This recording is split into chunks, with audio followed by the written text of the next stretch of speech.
The fourth book of Moses, called Numbers. Chapter 1.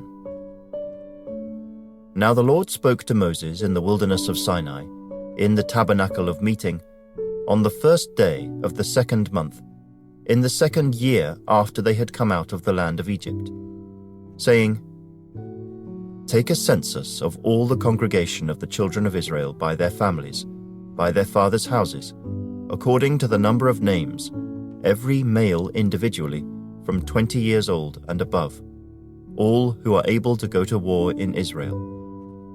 You and Aaron shall number them by their armies, and with you there shall be a man from every tribe, each one the head of his father's house. These are the names of the men who shall stand with you. From Reuben, Elizur, the son of Shedeur. From Simeon, Shelumiel, the son of Zurishaddai. From Judah, Nashon, the son of Amminadab. From Issachar, Nethanel, the son of Zuar. From Zebulun, Eliab, the son of Helon.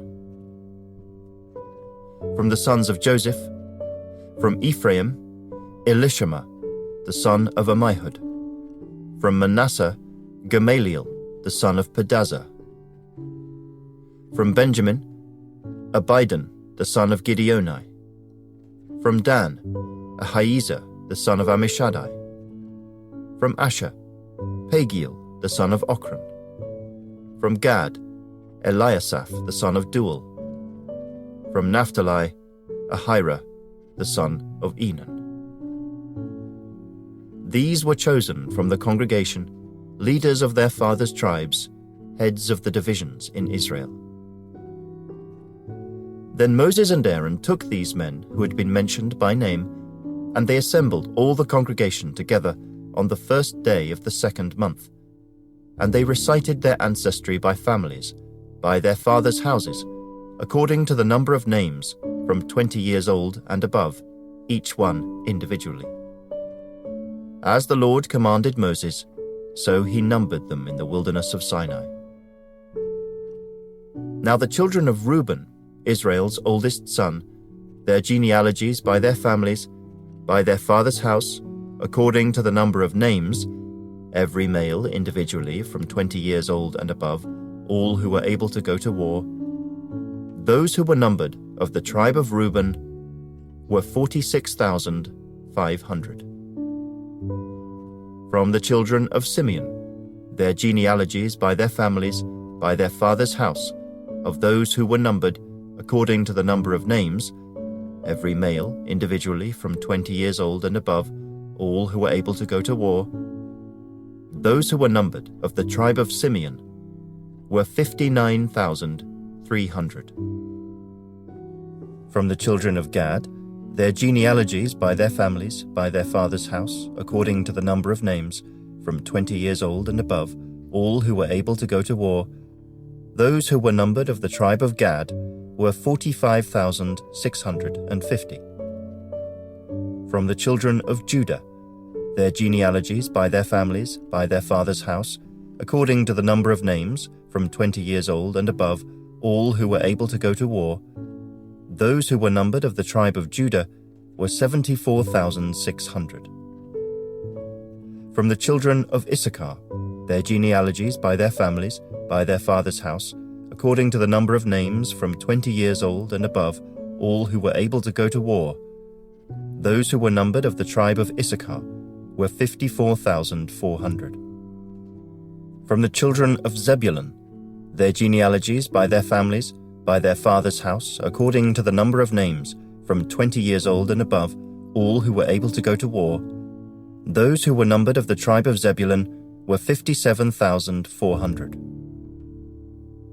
From the sons of Joseph, the children of Ephraim, their genealogies by their families, by their father's house, according to the number of names, from 20 years old and above, all who were able to go to war, those who were numbered of the tribe of Ephraim were 40,500. From the children of Manasseh, their genealogies by their families, by their father's house, according to the number of names, from 20 years old and above, all who were able to go to war, Those who were numbered of the tribe of Manasseh were 32,200. From the children of Benjamin, their genealogies by their families, by their father's house, according to the number of names, from 20 years old and above, all who were able to go to war. Those who were numbered of the tribe of Benjamin were 35,400. From the children of Dan, their genealogies by their families, by their father's house, according to the number of names, from 20 years old and above, all who were able to go to war. Those who were numbered of the tribe of Dan were 62,700. From the children of Asher, their genealogies by their families, by their father's house, according to the number of names, from 20 years old and above, all who were able to go to war. Those who were numbered of the tribe of Asher were 41,500. From the children of Naphtali, their genealogies by their families, by their father's house, according to the number of names, from 20 years old and above, all who were able to go to war. Those who were numbered of the tribe of Naphtali were 53,400. These are the ones who were numbered, whom Moses and Aaron numbered, with the leaders of Israel, 12 men, each one representing his father's house. So all who were numbered of the children of Israel, by their father's houses, from 20 years old and above, all who were able to go to war in Israel, all who were numbered were 603,550. But the Levites were not numbered among them by their father's tribe, for the Lord had spoken to Moses, saying, "Only the tribe of Levi you shall not number, nor take a census of them among the children of Israel. But you shall appoint the Levites over the tabernacle of the testimony, over all its furnishings, and over all things that belong to it. They shall carry the tabernacle and all its furnishings. They shall attend to it, and camp around the tabernacle. And when the tabernacle is to go forward, the Levites shall take it down. And when the tabernacle is to be set up, the Levites shall set it up. The outsider who comes near shall be put to death. The children of Israel shall pitch their tents, everyone by his own camp, everyone by his own standard, according to their armies. But the Levites shall camp around the tabernacle of the testimony, that there may be no wrath on the congregation of the children of Israel. And the Levites shall keep charge of the tabernacle of the testimony. Thus the children of Israel did, according to all that the Lord commanded Moses, so they did. Chapter 2. And the Lord spoke to Moses and Aaron, saying, Every one of the children of Israel shall camp by his own standard, beside the emblems of his father's house. They shall camp some distance from the tabernacle of meeting. On the east side, toward the rising of the sun, those of the standard of the forces with Judah shall camp according to their armies. And Nahshon, the son of Amminadab, shall be the leader of the children of Judah. And his army was numbered at 74,600. Those who camp next to him shall be the tribe of Issachar, and Nethanel the son of Zuar shall be the leader of the children of Issachar. And his army was numbered at 54,400. Then comes the tribe of Zebulun, and Eliab the son of Helon shall be the leader of the children of Zebulun. And his army was numbered at 57,400. All who were numbered according to their armies of the forces with Judah, 186,400. These shall break camp first. On the south side shall be the standard of the forces with Reuben, according to their armies. And the leader of the children of Reuben shall be Elizur the son of Shedeiah. And his army was numbered at 46,500. Those who camp next to him shall be the tribe of Simeon, and the leader of the children of Simeon shall be Shelumiel, the son of Zurishaddai. And his army was numbered at 59,300. Then comes the tribe of Gad, and the leader of the children of Gad shall be Eliasaph, the son of Reuel. And his army was numbered at 45,650. All who were numbered according to their armies of the forces with Reuben, 151,450. They shall be the second to break camp. And the tabernacle of meeting shall move out with the camp of the Levites in the middle of the camps. As they camp, so they shall move out, every one in his place, by their standards. On the west side shall be the standard of the forces with Ephraim, according to their armies, and the leader of the children of Ephraim shall be Elishama, the son of Ammihud. And his army was numbered at 40,500. Next to him comes the tribe of Manasseh, and the leader of the children of Manasseh shall be Gamaliel, the son of Pedazah.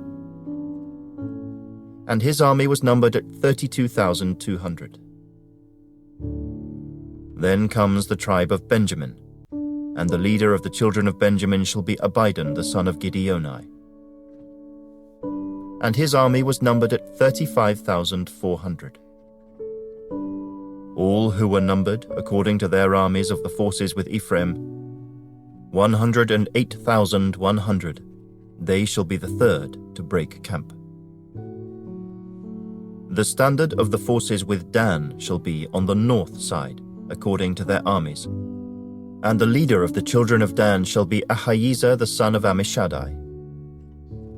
And his army was numbered at 62,700. Those who camp next to him shall be the tribe of Asher, and the leader of the children of Asher shall be Pagiel, the son of Ochran. And his army was numbered at 41,500. Then comes the tribe of Naphtali, and the leader of the children of Naphtali shall be Ahira, the son of Enan.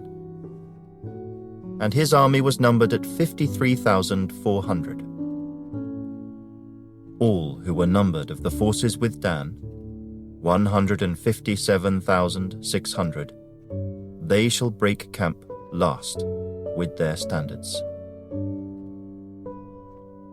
These are the ones who were numbered of the children of Israel by their fathers' houses.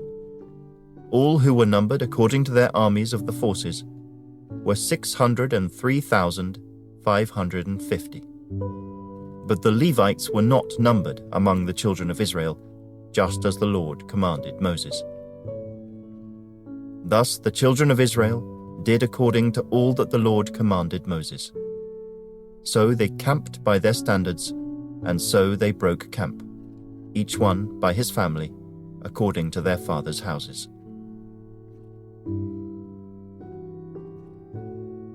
Chapter 3. Now these are the records of Aaron and Moses when the Lord spoke with Moses on Mount Sinai. And these are the names of the sons of Aaron: Nadab, the firstborn, and Abihu, Eleazar, and Ithamar. These are the names of the sons of Aaron, the anointed priests, whom he consecrated to minister as priests. Nadab and Abihu had died before the Lord when they offered profane fire before the Lord in the wilderness of Sinai, and they had no children. So Eleazar and Ithamar ministered as priests in the presence of Aaron their father. And the Lord spoke to Moses, saying, Bring the tribe of Levi near, and present them before Aaron the priest, that they may serve him. And they shall attend to his needs, and the needs of the whole congregation before the tabernacle of meeting, to do the work of the tabernacle.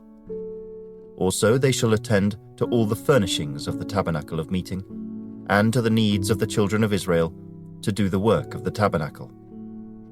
And you shall give the Levites to Aaron and his sons. They are given entirely to him from among the children of Israel. So you shall appoint Aaron and his sons, and they shall attend to their priesthood. But the outsider who comes near shall be put to death. Then the Lord spoke to Moses, saying, Now behold, I myself have taken the Levites from among the children of Israel, instead of every firstborn who opens the womb among the children of Israel. Therefore the Levites shall be mine, because all the firstborn are mine. On the day that I struck all the firstborn in the land of Egypt, I sanctified to myself all the firstborn in Israel, both man and beast. They shall be mine. I am the Lord. Then the Lord spoke to Moses in the wilderness of Sinai, saying, Number the children of Levi by their fathers' houses, by their families. You shall number every male from a month old and above. So Moses numbered them according to the word of the Lord, as he was commanded. These were the sons of Levi by their names: Gershon, Kohath, and Merari. And these are the names of the sons of Gershon by their families: Libni and Shimei. And the sons of Kohath by their families: Amram, Issachar, Hebron, and Uzziel. And the sons of Merari by their families: Mahli and Mushi. These are the families of the Levites by their fathers' houses. From Gershon came the family of the Libnites and the family of the Shimeites. These were the families of the Gershonites. Those who were numbered according to the number of all the males from a month old and above, of those who were numbered, there were 7,500. The families of the Gershonites were to camp behind the tabernacle westward. And the leader of the father's house of the Gershonites was Eliasaph, the son of Lael. The duties of the children of Gershon in the tabernacle of meeting included the tabernacle, the tent with its covering, the screen for the door of the tabernacle of meeting, the screen for the door of the court, the hangings of the court, which are around the tabernacle and the altar, and their cords, according to all the work relating to them. From Kohath came the family of the Amramites, the family of the Isharites, the family of the Hebronites, and the family of the Uzzielites. These were the families of the Kohathites. According to the number of all the males, from a month old and above, there were 8,600 keeping charge of the sanctuary. The families of the children of Kohath were to camp on the south side of the tabernacle, and the leader of the father's house of the families of the Kohathites was Elizaphan, the son of Uzziel. Their duty included the ark, the table, the lampstand, the altars, the utensils of the sanctuary with which they ministered, the screen, and all the work relating to them. And Eleazar, the son of Aaron the priest, was to be chief over the leaders of the Levites, with oversight of those who kept charge of the sanctuary. From Merari came the family of the Mahlites and the family of the Mushites. These were the families of Merari. And those who were numbered, according to the number of all the males from a month old and above, were 6,200. The leader of the father's house of the families of Merari was Zuriel the son of Abihail. These were to camp on the north side of the tabernacle, and the appointed duty of the children of Merari included the boards of the tabernacle, its bars, its pillars, its sockets, its utensils, all the work relating to them, and the pillars of the court all around, with their sockets, their pegs, and their cords. Moreover, those who were to camp before the tabernacle on the east, before the tabernacle of meeting, were Moses, Aaron, and his sons, keeping charge of the sanctuary, to meet the needs of the children of Israel. But the outsider who came near was to be put to death. All who numbered of the Levites, whom Moses and Aaron numbered at the commandment of the Lord, by their families, all the males from a month old and above, were 22,000. Then the Lord said to Moses, "Number all the firstborn males of the children of Israel from a month old and above, and take the number of their names. And you shall take the Levites for me. I am the Lord, instead of all the firstborn among the children of Israel, and the livestock of the Levites, instead of all the firstborn among the livestock of the children of Israel." So Moses numbered all the firstborn among the children of Israel, as the Lord commanded him. And all the firstborn males, according to the number of names from a month old and above, of those who were numbered of them, were 22,273. Then the Lord spoke to Moses, saying, "Take the Levites instead of all the firstborn among the children of Israel, and the livestock of the Levites instead of their livestock. The Levites shall be mine. I am the Lord. And for the redemption of the 273 of the firstborn of the children of Israel, who are more than the number of the Levites, you shall take 5 shekels for each one individually. You shall take them in the currency of the shekel of the sanctuary, the shekel of 20 gerahs. And you shall give the money, with which the excess number of them is redeemed, to Aaron and his sons." So Moses took the redemption money from those who were over and above those who were redeemed by the Levites. From the firstborn of the children of Israel he took the money, 1,365 shekels, according to the shekel of the sanctuary. And Moses gave their redemption money to Aaron and his sons, according to the word of the Lord, as the Lord commanded Moses. Chapter 4.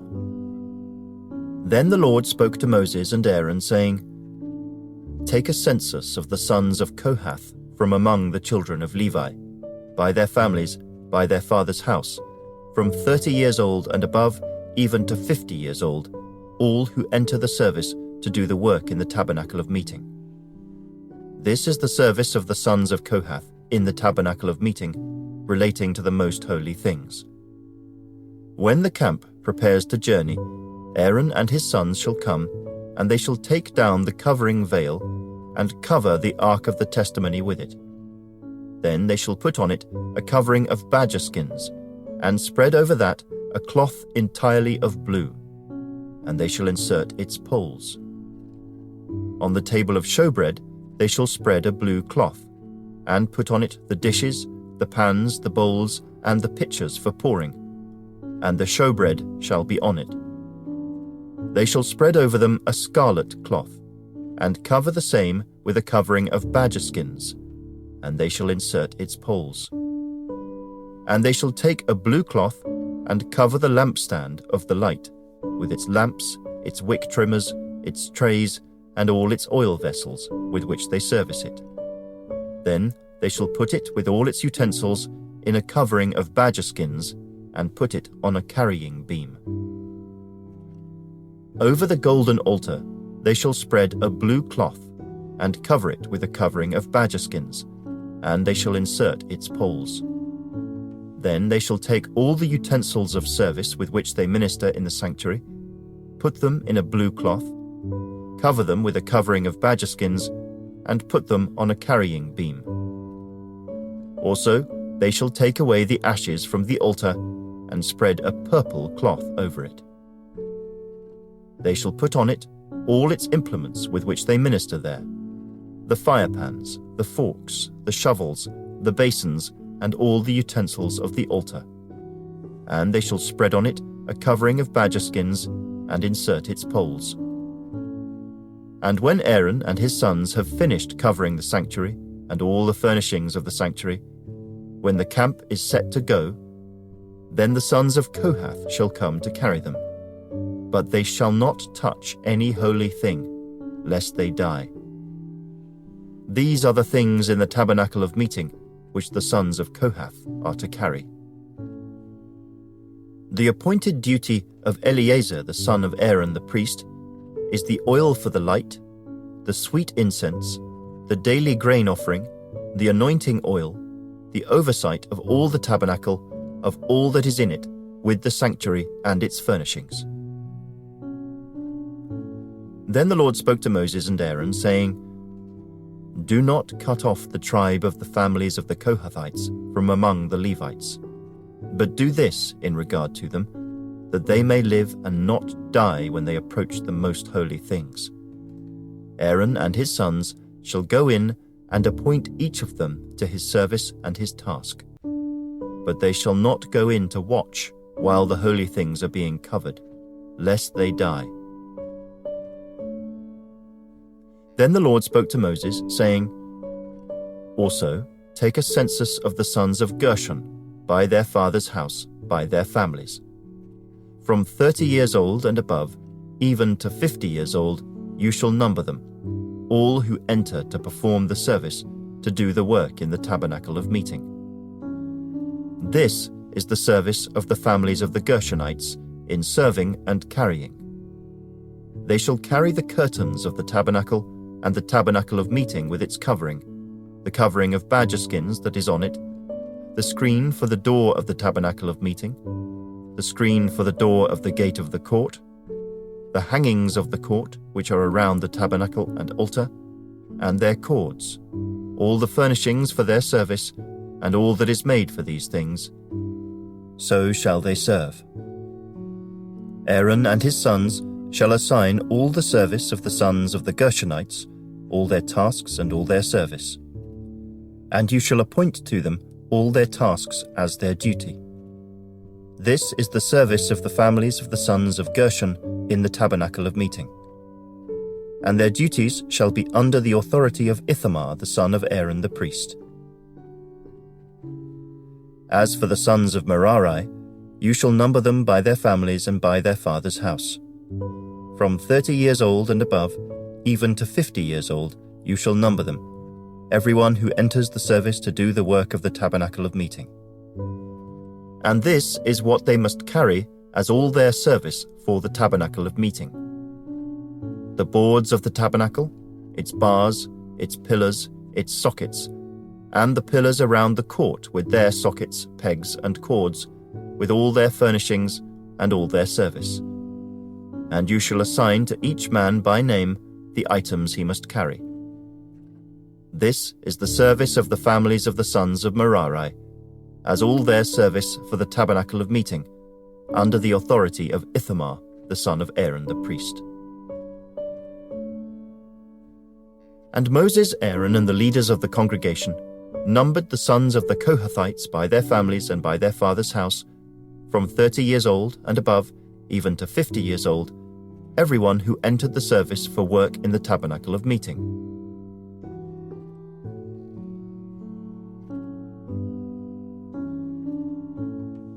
These were the ones who were numbered of the families of the Kohathites, all who might serve in the tabernacle of meeting, whom Moses and Aaron numbered according to the commandment of the Lord by the hand of Moses. And those who were numbered of the sons of Gershon, by their families and by their father's house, from 30 years old and above, even to 50 years old, everyone who entered the service for work in the tabernacle of meeting, those who were numbered by their families by their father's house, were 2,630.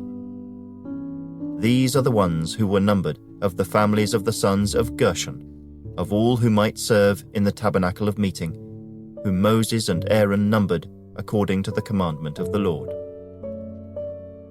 Those of the families of the sons of Merari, who were numbered by their families, by their father's house, from 30 years old and above, even to 50 years old, everyone who entered the service for work in the tabernacle of meeting, those who were numbered by their families were 3,200. These are the ones who were numbered of the families of the sons of Merari, whom Moses and Aaron numbered, according to the word of the Lord by the hand of Moses. All who were numbered of the Levites, whom Moses, Aaron, and the leaders of Israel numbered, by their families and by their fathers' houses, from 30 years old and above, even to 50 years old, everyone who came to do the work of service and the work of bearing burdens in the tabernacle of meeting, those who were numbered were 8,580. According to the commandment of the Lord, they were numbered by the hand of Moses, each according to his service and according to his task. Thus were they numbered by him, as the Lord commanded Moses. Chapter 5. And the Lord spoke to Moses, saying, Command the children of Israel that they put out of the camp every leper, everyone who has a discharge, and whoever becomes defiled by a corpse. You shall put out both male and female. You shall put them outside the camp, that they may not defile their camps in the midst of which I dwell. And the children of Israel did so, and put them outside the camp. As the Lord spoke to Moses, so the children of Israel did. Then the Lord spoke to Moses, saying, Speak to the children of Israel. When a man or woman commits any sin that men commit in unfaithfulness against the Lord, and that person is guilty, then he shall confess the sin which he has committed. He shall make restitution for his trespass in full, plus 1/5 of it, and give it to the one he has wronged. But if the man has no relative to whom restitution may be made for the wrong, the restitution for the wrong must go to the Lord for the priest, in addition to the ram of the atonement, with which atonement is made for him. Every offering of all the holy things of the children of Israel, which they bring to the priest, shall be his, and every man's holy things shall be his. Whatever any man gives the priest shall be his. And the Lord spoke to Moses, saying, Speak to the children of Israel, and say to them, If any man's wife goes astray and behaves unfaithfully toward him, and a man lies with her carnally, and it is hidden from the eyes of her husband, and it is concealed that she has defiled herself, and there was no witness against her, nor was she caught. If the spirit of jealousy comes upon him, and he becomes jealous of his wife who has defiled herself, or if the spirit of jealousy comes upon him, and he becomes jealous of his wife, although she has not defiled herself, then the man shall bring his wife to the priest. He shall bring the offering required for her, 1/10 of an ephah of barley meal. He shall pour no oil on it, and put no frankincense on it, because it is a grain offering of jealousy, an offering for remembering, for bringing iniquity to remembrance. And the priest shall bring her near, and set her before the Lord. The priest shall take holy water in an earthen vessel, and take some of the dust that is on the floor of the tabernacle, and put it into the water. Then the priest shall stand the woman before the Lord, uncover the woman's head, and put the offering for remembering in her hands, which is the grain offering of jealousy. And the priest shall have in his hand the bitter water that brings a curse. And the priest shall put her under oath, and say to the woman, If no man has lain with you, and if you have not gone astray to uncleanness while under your husband's authority, be free from this bitter water that brings a curse. But if you have gone astray while under your husband's authority, and if you have defiled yourself, and some man other than your husband has lain with you, then the priest shall put the woman under the oath of the curse, and he shall say to the woman, The Lord make you a curse and an oath among your people, when the Lord makes your thigh rot and your belly swell. And may this water that causes the curse go into your stomach, and make your belly swell and your thigh rot. Then the woman shall say, Amen, so be it. Then the priest shall write these curses in a book, and he shall scrape them off into the bitter water, and he shall make the woman drink the bitter water that brings a curse, and the water that brings the curse shall enter her to become bitter. Then the priest shall take the grain offering of jealousy from the woman's hand, shall wave the offering before the Lord, and bring it to the altar. And the priest shall take a handful of the offering as its memorial portion, burn it on the altar, and afterward make the woman drink the water. When he has made her drink the water, then it shall be, if she has defiled herself and behaved unfaithfully toward her husband, that the water that brings a curse will enter her and become bitter, and her belly will swell, her thigh will rot, and the woman will become a curse among her people. But if the woman has not defiled herself and is clean, then she shall be free and may conceive children. This is the law of jealousy, when a wife, while under her husband's authority, goes astray and defiles herself, or when the spirit of jealousy comes upon a man and he becomes jealous of his wife. Then he shall stand the woman before the Lord, and the priest shall execute all this law upon her. Then the man shall be free from iniquity, but that woman shall bear her guilt. Chapter 6. Then the Lord spoke to Moses, saying, Speak to the children of Israel, and say to them, When either a man or woman consecrates an offering to take the vow of a Nazirite, to separate himself to the Lord, he shall separate himself from wine and similar drink. He shall drink neither vinegar made from wine, nor vinegar made from similar drink. Neither shall he drink any grape juice, nor eat fresh grapes or raisins. All the days of his separation he shall eat nothing that is produced by the grapevine, from seed to skin. All the days of the vow of his separation no razor shall come upon his head, until the days are fulfilled for which he separated himself to the Lord. He shall be holy. Then he shall let the locks of the hair of his head grow. All the days that he separates himself to the Lord, he shall not go near a dead body. He shall not make himself unclean, even for his father or his mother, for his brother or his sister, when they die, because his separation to God is on his head. All the days of his separation he shall be holy to the Lord. And if anyone dies very suddenly beside him, and he defiles his consecrated head, then he shall shave his head on the day of his cleansing. On the 7th day he shall shave it. Then on the 8th day he shall bring 2 turtle doves or 2 young pigeons to the priest, to the door of the tabernacle of meeting. And the priest shall offer one as a sin offering, and the other as a burnt offering, and make atonement for him, because he sinned in regard to the corpse. And he shall sanctify his head that same day. He shall consecrate to the Lord the days of his separation, and bring a male lamb in its 1st year as a trespass offering. But the former days shall be lost, because his separation was defiled. Now this is the law of the Nazirite. When the days of his separation are fulfilled, he shall be brought to the door of the tabernacle of meeting.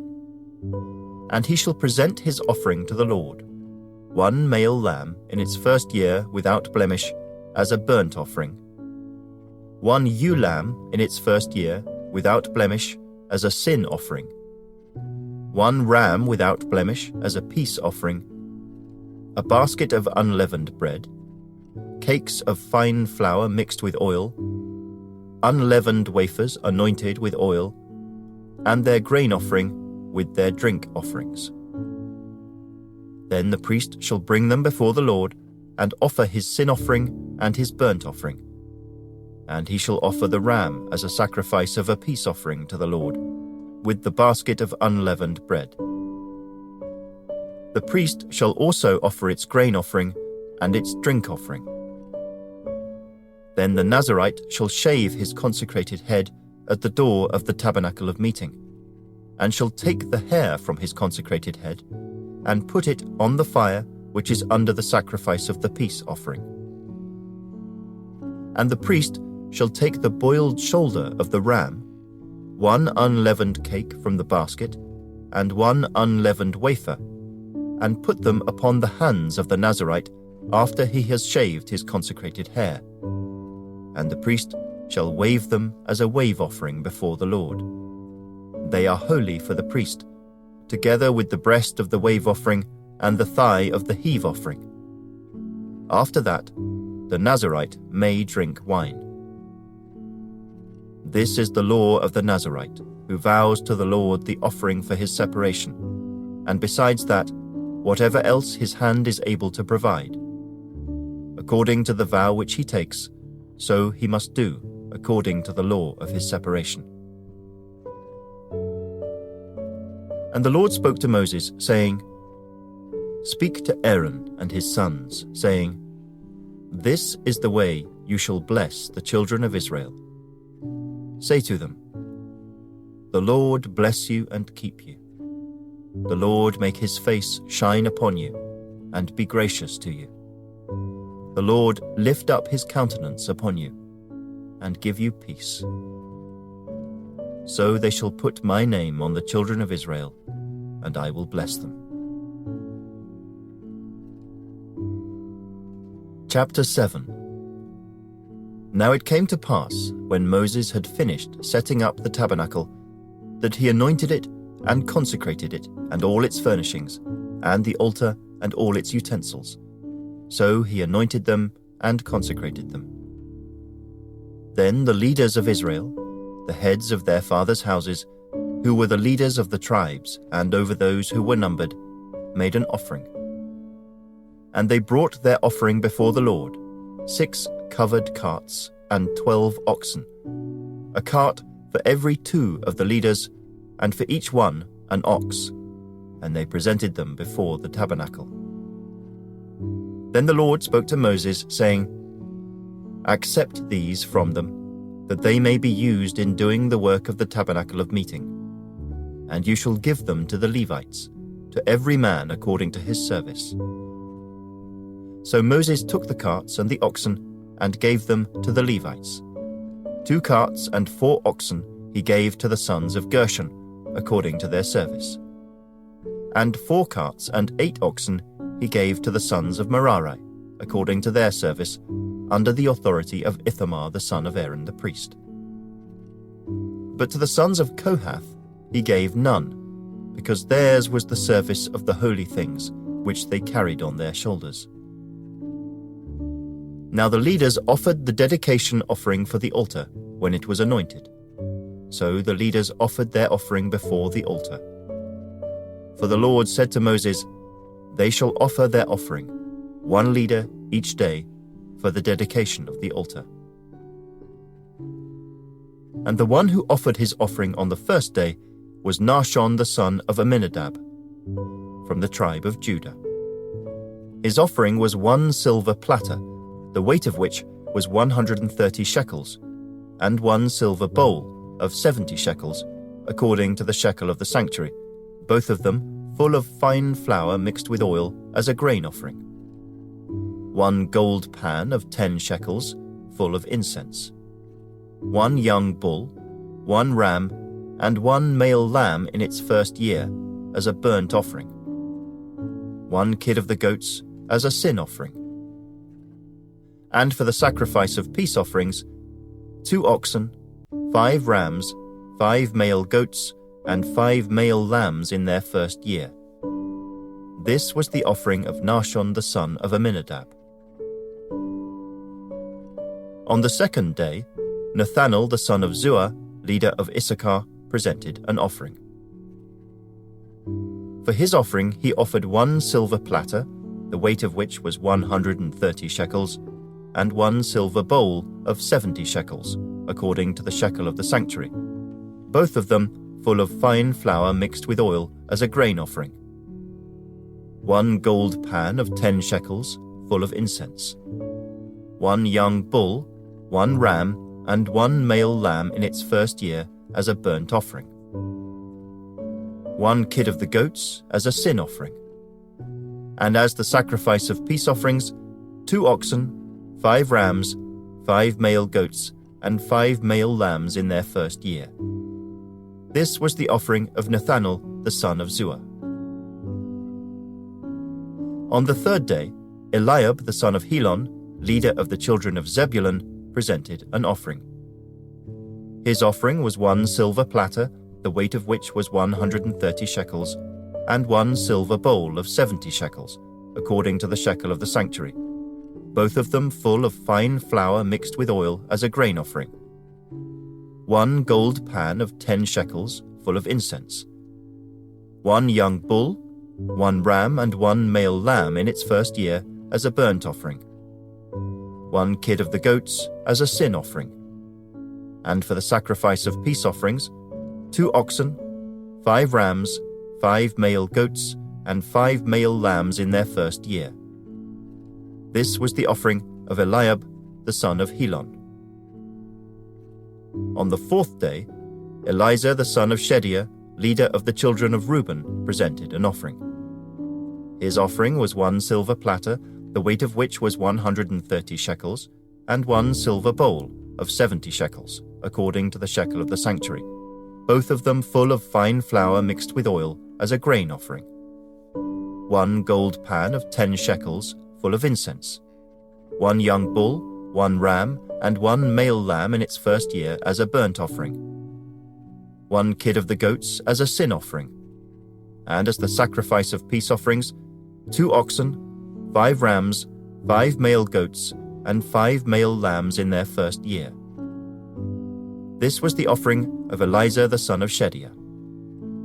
On the 5th day, Shelumiel the son of Zurishaddai, leader of the children of Simeon, presented an offering. His offering was 1 silver platter, the weight of which was 130 shekels, and 1 silver bowl of 70 shekels, according to the shekel of the sanctuary, both of them full of fine flour mixed with oil as a grain offering. 1 gold pan of 10 shekels, full of incense.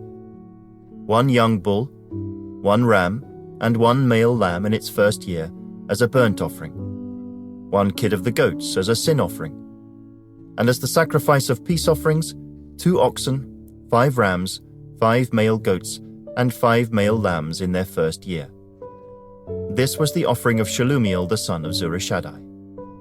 On the 6th day, Eliasaph the son of Deuel, leader of the children of Gad, presented an offering.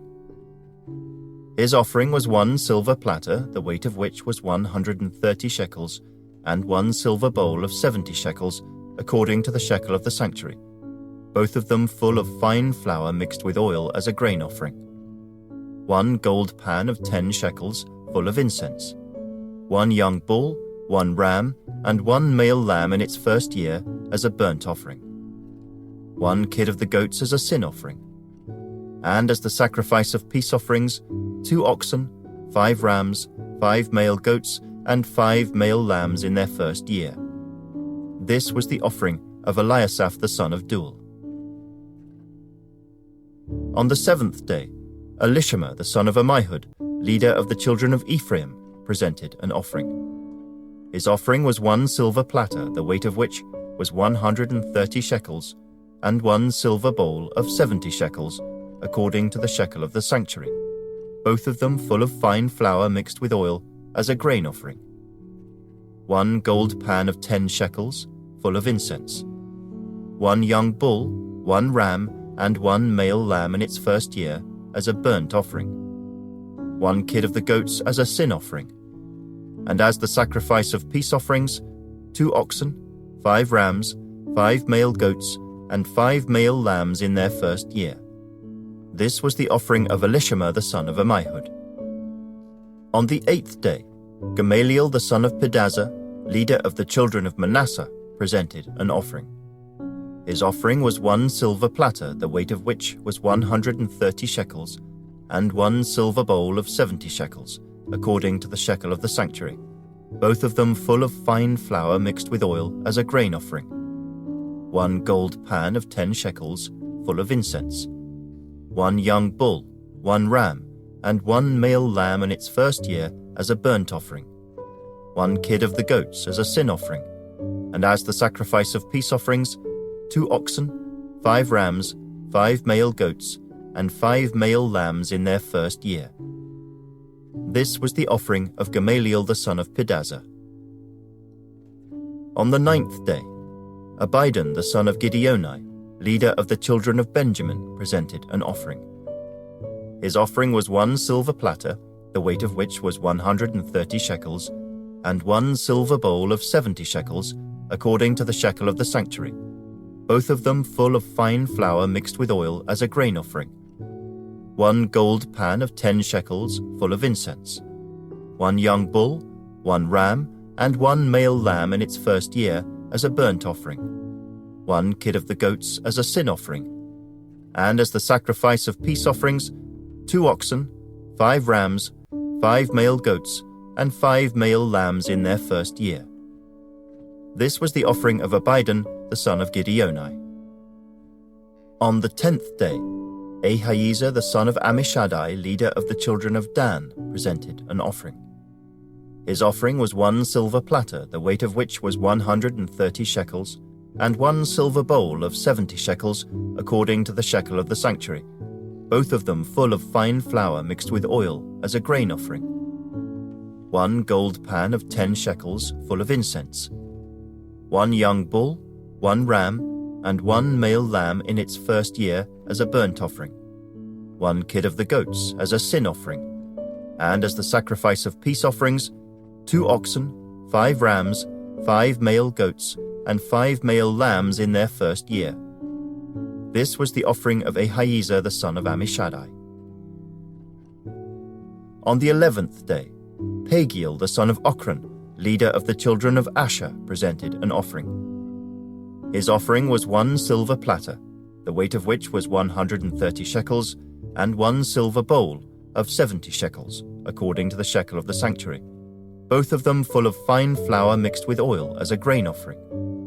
1 gold pan of 10 shekels, full of incense. 1 young bull, 1 ram, and 1 male lamb in its first year as a burnt offering. 1 kid of the goats as a sin offering. And as the sacrifice of peace offerings, 2 oxen, 5 rams, 5 male goats, and 5 male lambs in their first year. This was the offering of Pagiel the son of Ochran. On the 12th day, Ahira the son of Enan, leader of the children of Naphtali, presented an offering. His offering was 1 silver platter, the weight of which was 130 shekels, and 1 silver bowl of 70 shekels, according to the shekel of the sanctuary, both of them full of fine flour mixed with oil as a grain offering. 1 gold pan of 10 shekels, full of incense. 1 young bull, 1 ram, and 1 male lamb in its first year as a burnt offering. 1 kid of the goats as a sin offering, and as the sacrifice of peace offerings, 2 oxen, 5 rams, 5 male goats, and 5 male lambs in their first year. This was the offering of Ahira the son of Enan. This was the dedication offering for the altar from the leaders of Israel when it was anointed. 12 silver platters, 12 silver bowls, and 12 gold pans. Each silver platter weighed 130 shekels, and each bowl 70 shekels. All the silver of the vessels weighed 2,400 shekels, according to the shekel of the sanctuary. The 12 gold pans full of incense weighed 10 shekels apiece, according to the shekel of the sanctuary. All the gold of the pans weighed 120 shekels. All the oxen for the burnt offering were 12 young bulls, the rams 12, the male lambs in their first year 12, with their grain offering, and the kids of the goats as a sin offering 12. And all the oxen for the sacrifice of peace offerings were 24 bulls, the rams 60, the male goats 60, and the lambs in their first year 60. This was the dedication offering for the altar after it was anointed. Now when Moses went into the tabernacle of meeting to speak with him, he heard the voice of one speaking to him from above the mercy seat that was on the ark of the testimony, from between the 2 cherubim. Thus he spoke to him. Chapter 8.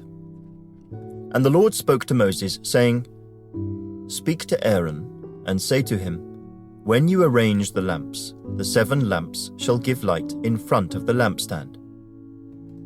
And Aaron did so. He arranged the lamps to face toward the front of the lampstand, as the Lord commanded Moses. Now this workmanship of the lampstand was hammered gold. From its shaft to its flowers it was hammered work. According to the pattern which the Lord had shown Moses, so he made the lampstand. Then the Lord spoke to Moses, saying, Take the Levites from among the children of Israel, and cleanse them ceremonially. Thus you shall do to them to cleanse them. Sprinkle water of purification on them, and let them shave all their body, and let them wash their clothes, and so make themselves clean. Then let them take a young bull with its grain offering of fine flour mixed with oil, and you shall take another young bull as a sin offering. And you shall bring the Levites before the tabernacle of meeting, and you shall gather together the whole congregation of the children of Israel. So you shall bring the Levites before the Lord, and the children of Israel shall lay their hands on the Levites. And Aaron shall offer the Levites before the Lord like a wave offering from the children of Israel, that they may perform the work of the Lord. Then the Levites shall lay their hands on the heads of the young bulls, and you shall offer one as a sin offering and the other as a burnt offering to the Lord, to make atonement for the Levites.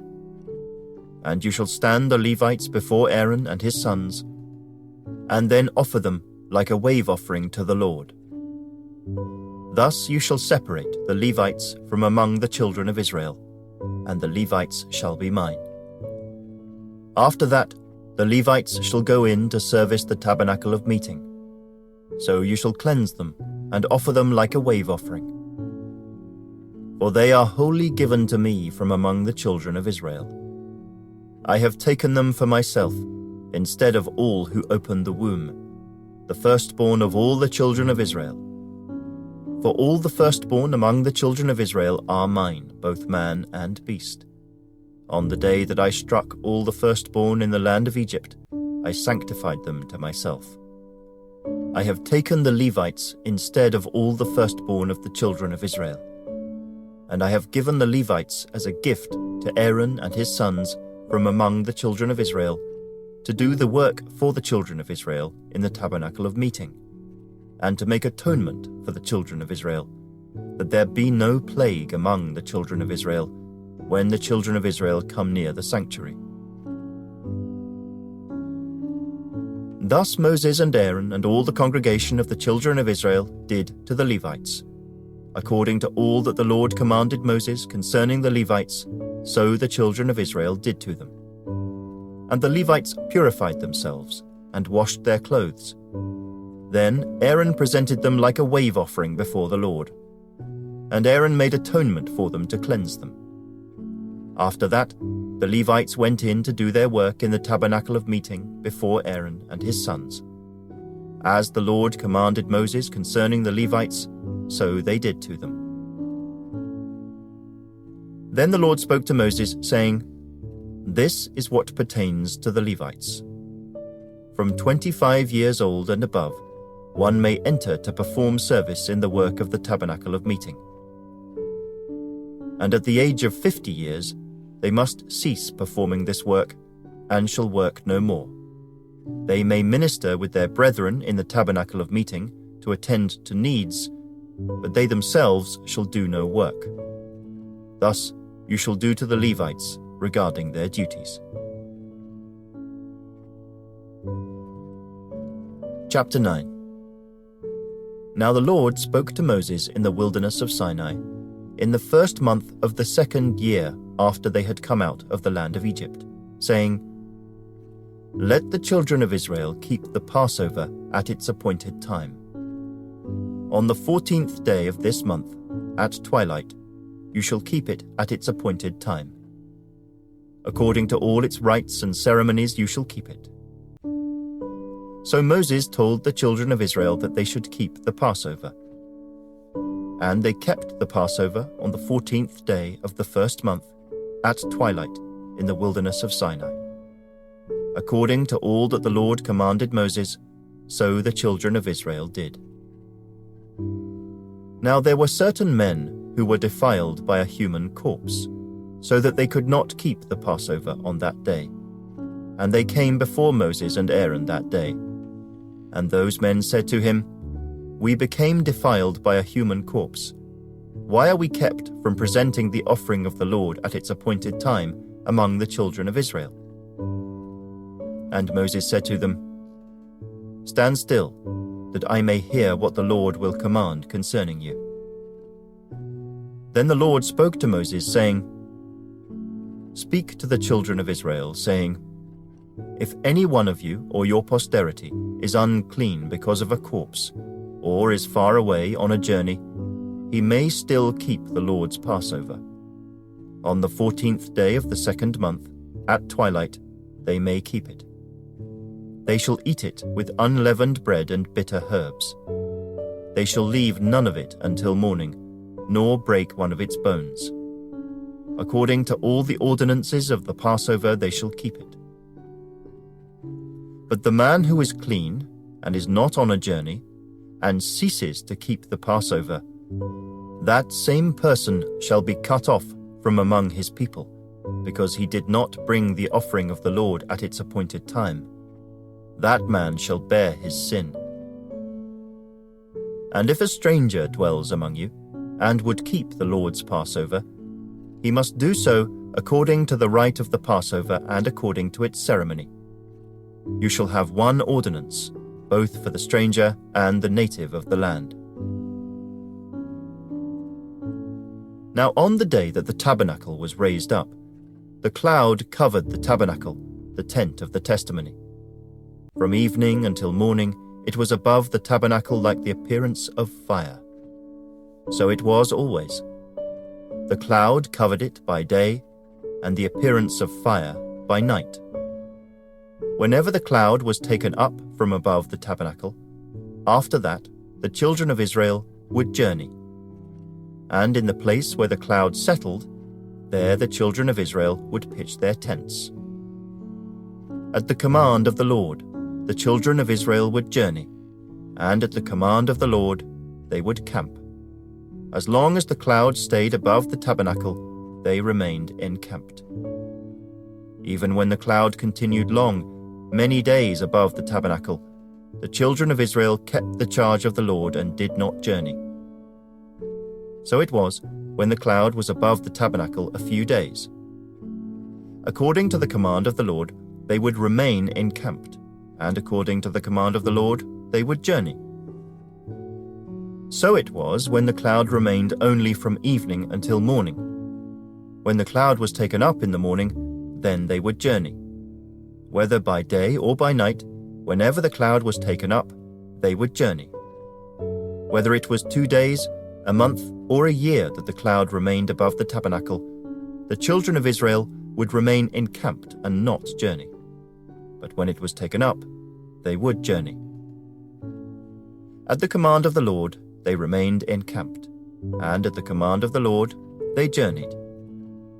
They kept the charge of the Lord, at the command of the Lord by the hand of Moses.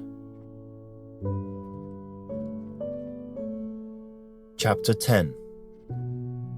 And the Lord spoke to Moses, saying, Make 2 silver trumpets for yourself. You shall make them of hammered work. You shall use them for calling the congregation and for directing the movement of the camps. When they blow, both of them, all the congregation shall gather before you at the door of the tabernacle of meeting. But if they blow only one, then the leaders, the heads of the divisions of Israel, shall gather to you. When you sound the advance, the camps that lie on the east side shall then begin their journey. When you sound the advance the second time, then the camps that lie on the south side shall begin their journey. They shall sound the call for them to begin their journeys. And when the assembly is to be gathered together, you shall blow but not sound the advance. The sons of Aaron, the priests, shall blow the trumpets, and these shall be to you as an ordinance forever, throughout your generations. When you go to war in your land against the enemy who oppresses you, then you shall sound an alarm with the trumpets, and you will be remembered before the Lord your God, and you will be saved from your enemies. Also, in the day of your gladness, in your appointed feasts, and at the beginning of your months, you shall blow the trumpets over your burnt offerings and over the sacrifices of your peace offerings, and they shall be a memorial for you before your God. I am the Lord your God. Now it came to pass on the 20th day of the 2nd month in the 2nd year that the cloud was taken up from above the tabernacle of the testimony. And the children of Israel set out from the wilderness of Sinai on their journeys. Then the cloud settled down in the wilderness of Paran. So they started out for the first time according to the command of the Lord by the hand of Moses. The standard of the camp of the children of Judah set out first, according to their armies. Over their army was Nahshon the son of Amminadab. Over the army of the tribe of the children of Issachar was Nethanel the son of Zuar. And over the army of the tribe of the children of Zebulun was Eliab the son of Helon. Then the tabernacle was taken down, and the sons of Gershon and the sons of Merari set out, carrying the tabernacle. And the standard of the camp of Reuben set out according to their armies. Over their army was Elizur the son of Shedeur. Over the army of the tribe of the children of Simeon was Shelumiel the son of Zurishaddai. And over the army of the tribe of the children of Gad was Eliasaph the son of Deuel. Then the Kohathites set out, carrying the holy things. The tabernacle would be prepared for their arrival. And the standard of the camp of the children of Ephraim set out according to their armies. Over their army was Elishama the son of Ammihud. Over the army of the tribe of the children of Manasseh was Gamaliel the son of Pedazah. And over the army of the tribe of the children of Benjamin was Abidan the son of Gideoni. Then the standard of the camp of the children of Dan, the rear guard of all the camps, set out according to their armies. Over their army was Ahiezer the son of Ammishaddai. Over the army of the tribe of the children of Asher was Pagiel the son of Ochran. And over the army of the tribe of the children of Naphtali was Ahira the son of Enan. Thus was the order of march of the children of Israel, according to their armies, when they began their journey. Now Moses said to Hobab the son of Reuel, the Midianite, Moses' father-in-law, "We are setting out for the place of which the Lord said, 'I will give it to you.' Come with us, and we will treat you well, for the Lord has promised good things to Israel." And he said to him, "I will not go, but I will depart to my own land and to my relatives." So Moses said, "Please do not leave, inasmuch as you know how we are to camp in the wilderness, and you can be our eyes. And it shall be, if you go with us, indeed it shall be, that whatever good the Lord will do to us, the same we will do to you." So they departed from the mountain of the Lord on a journey of 3 days. And the ark of the covenant of the Lord went before them for the 3 days' journey, to search out a resting place for them. And the cloud of the Lord was above them by day, when they went out from the camp.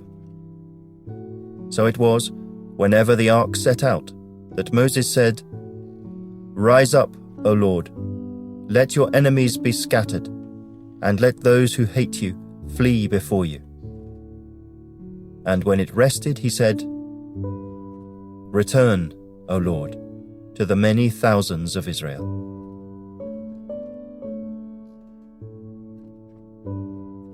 Chapter 11. Now when the people complained, it displeased the Lord, for the Lord heard it, and his anger was aroused. So the fire of the Lord burned among them, and consumed some in the outskirts of the camp. Then the people cried out to Moses, and when Moses prayed to the Lord, the fire was quenched. So he called the name of the place Taberah, because the fire of the Lord had burned among them. Now the mixed multitude who were among them yielded to intense craving. So the children of Israel also wept again and said, "Who will give us meat to eat? We remember the fish which we ate freely in Egypt, the cucumbers, the melons, the leeks, the onions, and the garlic. But now our whole being is dried up. There is nothing at all except this manna before our eyes." Now the manna was like coriander seed, and its color like the color of bdellium. The people went about and gathered it, ground it on millstones, or beat it in the mortar, cooked it in pans, and made cakes of it. and its taste was like the taste of pastry prepared with oil. And when the dew fell on the camp in the night, the manna fell on it. Then Moses heard the people weeping throughout their families, everyone at the door of his tent, and the anger of the Lord was greatly aroused. Moses also was displeased. So Moses said to the Lord, "Why have you afflicted your servant? And why have I not found favor in your sight, that you have laid the burden of all these people on me? Did I conceive all these people? Did I beget them, that you should say to me, 'Carry them in your bosom, as a guardian carries a nursing child, to the land which you swore to their fathers?' Where am I to get meat to give to all these people? For they weep all over me, saying, 'Give us meat that we may eat.' I am not able to bear all these people alone, because the burden is too heavy for me. If you treat me like this, please kill me here and now, if I have found favor in your sight, and do not let me see my wretchedness." So the Lord said to Moses, "Gather to me 70 men of the elders of Israel, whom you know to be the elders of the people and officers over them. Bring them to the tabernacle of meeting, that they may stand there with you. Then I will come down and talk with you there. I will take of the Spirit that is upon you, and will put the same upon them, and they shall bear the burden of the people with you, that you may not bear it yourself alone. Then you shall say to the people, 'Consecrate yourselves for tomorrow, and you shall eat meat. For you have wept in the hearing of the Lord, saying, Who will give us meat to eat? For it was well with us in Egypt. Therefore the Lord will give you meat, and you shall eat. You shall eat not 1 day, not 2 days, nor 5 days, nor 10 days, nor 20 days, but for a whole month, until it comes out of your nostrils and becomes loathsome to you, because you have despised the Lord who is among you, and have wept before him, saying, Why did we ever come up out of Egypt?" And Moses said, "The people whom I am among are 600,000 men on foot. Yet you have said, I will give them meat, that they may eat for a whole month. Shall flocks and herds be slaughtered for them to provide enough for them? Or shall all the fish of the sea be gathered together for them to provide enough for them?" And the Lord said to Moses, "Has the Lord's arm been shortened? Now you shall see whether what I say will happen to you or not." So Moses went out and told the people the words of the Lord. And he gathered the 70 men of the elders of the people, and placed them around the tabernacle. Then the Lord came down in the cloud, and spoke to him, and took of the Spirit that was upon him, and placed the same upon the 70 elders. And it happened, when the Spirit rested upon them, that they prophesied, although they never did so again. But 2 men had remained in the camp. The name of one was Eldad, and the name of the other Medad, and the Spirit rested upon them. Now they were among those listed, but who had not gone out to the tabernacle, yet they prophesied in the camp. And a young man ran and told Moses and said, "Eldad and Medad are prophesying in the camp." So Joshua the son of Nun, Moses' assistant, one of his choice men, answered and said, "Moses, my lord, forbid them." Then Moses said to him, "Are you zealous for my sake? Oh, that all the Lord's people were prophets, and that the Lord would put his Spirit upon them." And Moses returned to the camp, he and the elders of Israel. Now a wind went out from the Lord, and it brought quail from the sea, and left them fluttering near the camp, about a day's journey on this side, and about a day's journey on the other side, all around the camp, and about 2 cubits above the surface of the ground.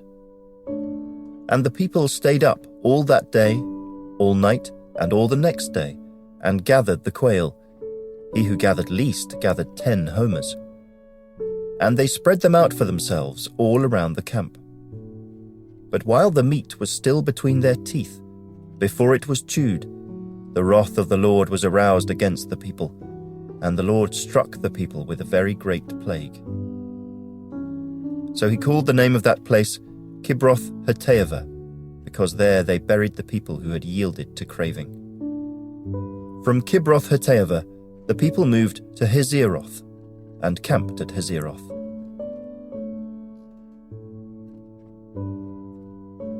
Chapter 12.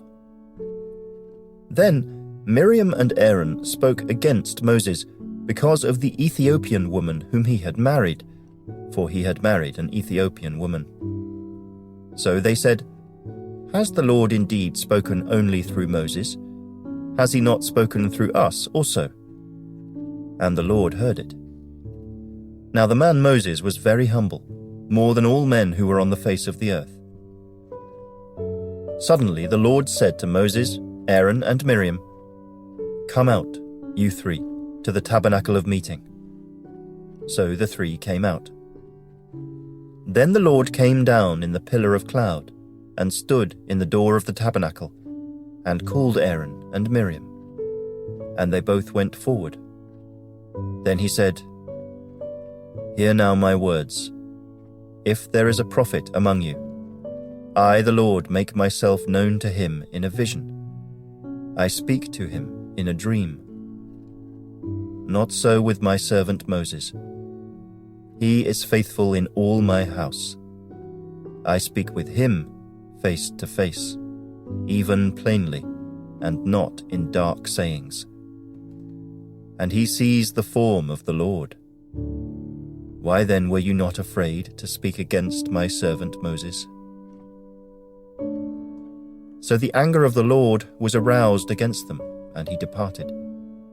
And when the cloud departed from above the tabernacle, suddenly Miriam became leprous, as white as snow. Then Aaron turned toward Miriam, and there she was, a leper. So Aaron said to Moses, "O my Lord, please do not lay this sin on us, in which we have done foolishly and in which we have sinned. Please do not let her be as one dead, whose flesh is half consumed when he comes out of his mother's womb." So Moses cried out to the Lord, saying, "Please heal her, O God, I pray." Then the Lord said to Moses, "If her father had but spit in her face, would she not be shamed 7 days? Let her be shut out of the camp 7 days, and afterward she may be received again." So Miriam was shut out of the camp 7 days, and the people did not journey till Miriam was brought in again. And afterward the people moved from Hazeroth and camped in the wilderness of Paran. Chapter 13. And the Lord spoke to Moses, saying, "Send men to spy out the land of Canaan, which I am giving to the children of Israel. From each tribe of their fathers you shall send a man, every one a leader among them." So Moses sent them from the wilderness of Paran, according to the command of the Lord, all of them men who were heads of the children of Israel. Now these were their names. From the tribe of Reuben, Shemuiah, the son of Zaccur. From the tribe of Simeon, Shaphat, the son of Hori. From the tribe of Judah, Caleb, the son of Jephunneh. From the tribe of Issachar, Igal, the son of Joseph. From the tribe of Ephraim, Hoshea, the son of Nun. From the tribe of Benjamin, Paltai, the son of Raphu. From the tribe of Zebulun, Gadiel, the son of Sodai. From the tribe of Joseph, that is, from the tribe of Manasseh, Gaddai, the son of Susi. From the tribe of Dan, Amiel, the son of Gemalli. From the tribe of Asher, Sethur, the son of Michael. From the tribe of Naphtali, Nabai, the son of Vophsi. From the tribe of Gad, Geuel, the son of Machai. These are the names of the men whom Moses sent to spy out the land. And Moses called Hoshea the son of Nun, Joshua. Then Moses sent them to spy out the land of Canaan, and said to them, "Go up this way into the south, and go up to the mountains, and see what the land is like, whether the people who dwell in it are strong or weak, few or many, whether the land they dwell in is good or bad, whether the cities they inhabit are like camps or strongholds, whether the land is rich or poor, and whether there are forests there or not. Be of good courage, and bring some of the fruit of the land." Now the time was the season of the first ripe grapes. So they went up and spied out the land from the wilderness of Zin as far as Rehob, near the entrance of Hamath. And they went up through the south and came to Hebron. Ahiman, Sheshai, and Talmai, the descendants of Anak, were there. Now Hebron was built 7 years before Zoan in Egypt. Then they came to the valley of Eshcol, and there cut down a branch with one cluster of grapes. They carried it between 2 of them on a pole. They also brought some of the pomegranates and figs. The place was called the Valley of Eshcol because of the cluster which the men of Israel cut down there. And they returned from spying out the land after 40 days. Now they departed and came back to Moses and Aaron and all the congregation of the children of Israel in the wilderness of Paran at Kadesh. They brought back word to them and to all the congregation, and showed them the fruit of the land. Then they told him and said, "We went to the land where you sent us. It truly flows with milk and honey, and this is its fruit. Nevertheless, the people who dwell in the land are strong. The cities are fortified and very large. Moreover, we saw the descendants of Anak there. The Amalekites dwell in the land of the south. The Hittites, the Jebusites, and the Amorites dwell in the mountains, and the Canaanites dwell by the sea and along the banks of the Jordan." Then Caleb quieted the people before Moses and said, "Let us go up at once and take possession, for we are well able to overcome it." But the men who had gone up with him said, "We are not able to go up against the people, for they are stronger than we." And they gave the children of Israel a bad report of the land which they had spied out, saying, "The land through which we have gone as spies is a land that devours its inhabitants, and all the people whom we saw in it are men of great stature. There we saw the giants, the descendants of Anak came from the giants, and we were like grasshoppers in our own sight, and so we were in their sight."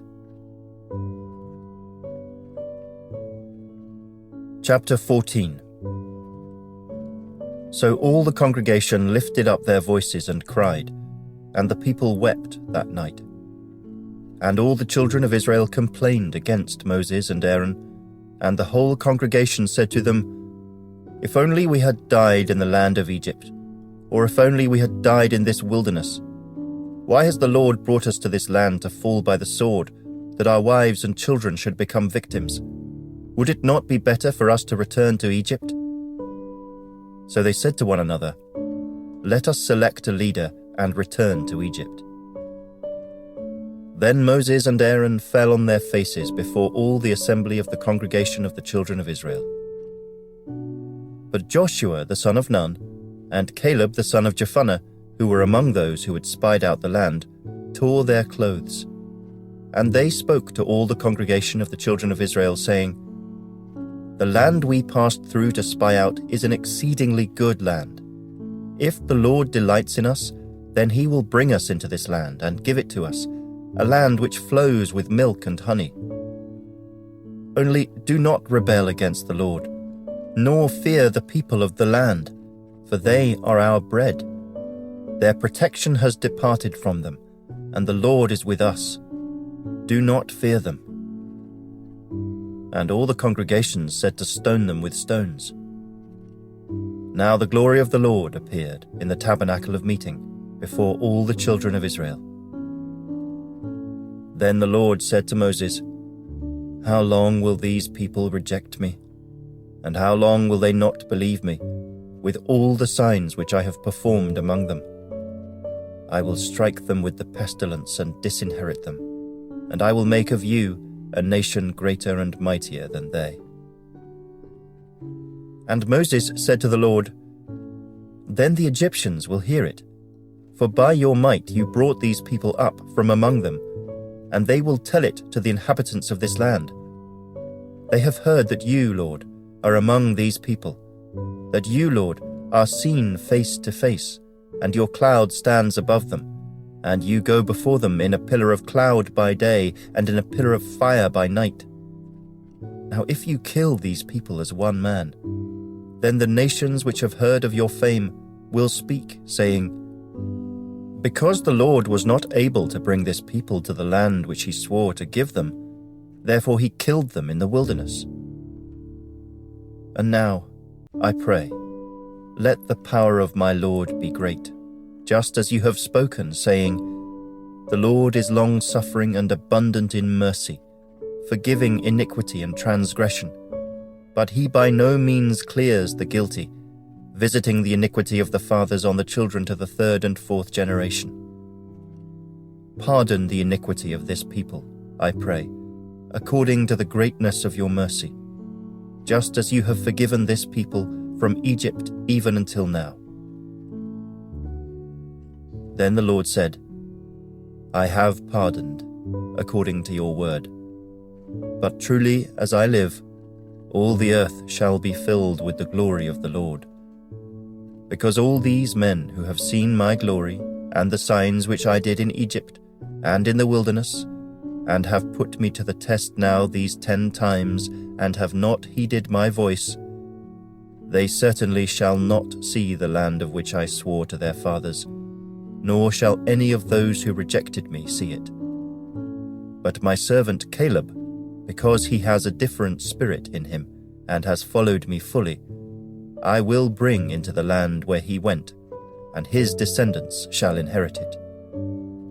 Now the Amalekites and the Canaanites dwell in the valley. Tomorrow, turn and move out into the wilderness by the way of the Red Sea. And the Lord spoke to Moses and Aaron, saying, How long shall I bear with this evil congregation who complain against me? I have heard the complaints which the children of Israel make against me.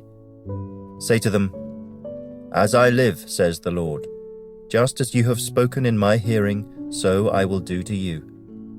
The carcasses of you who have complained against me shall fall in this wilderness, all of you who were numbered, according to your entire number from 20 years old and above. Except for Caleb the son of Jephunneh and Joshua the son of Nun, you shall by no means enter the land which I swore I would make you dwell in. But your little ones, whom you said would be victims, I will bring in, and they shall know the land which you have despised. But as for you, your carcasses shall fall in this wilderness. And your sons shall be shepherds in the wilderness 40 years, and bear the brunt of your infidelity, until your carcasses are consumed in the wilderness. According to the number of the days in which you spied out the land, 40 days, for each day you shall bear your guilt 1 year, namely 40 years, and you shall know my rejection.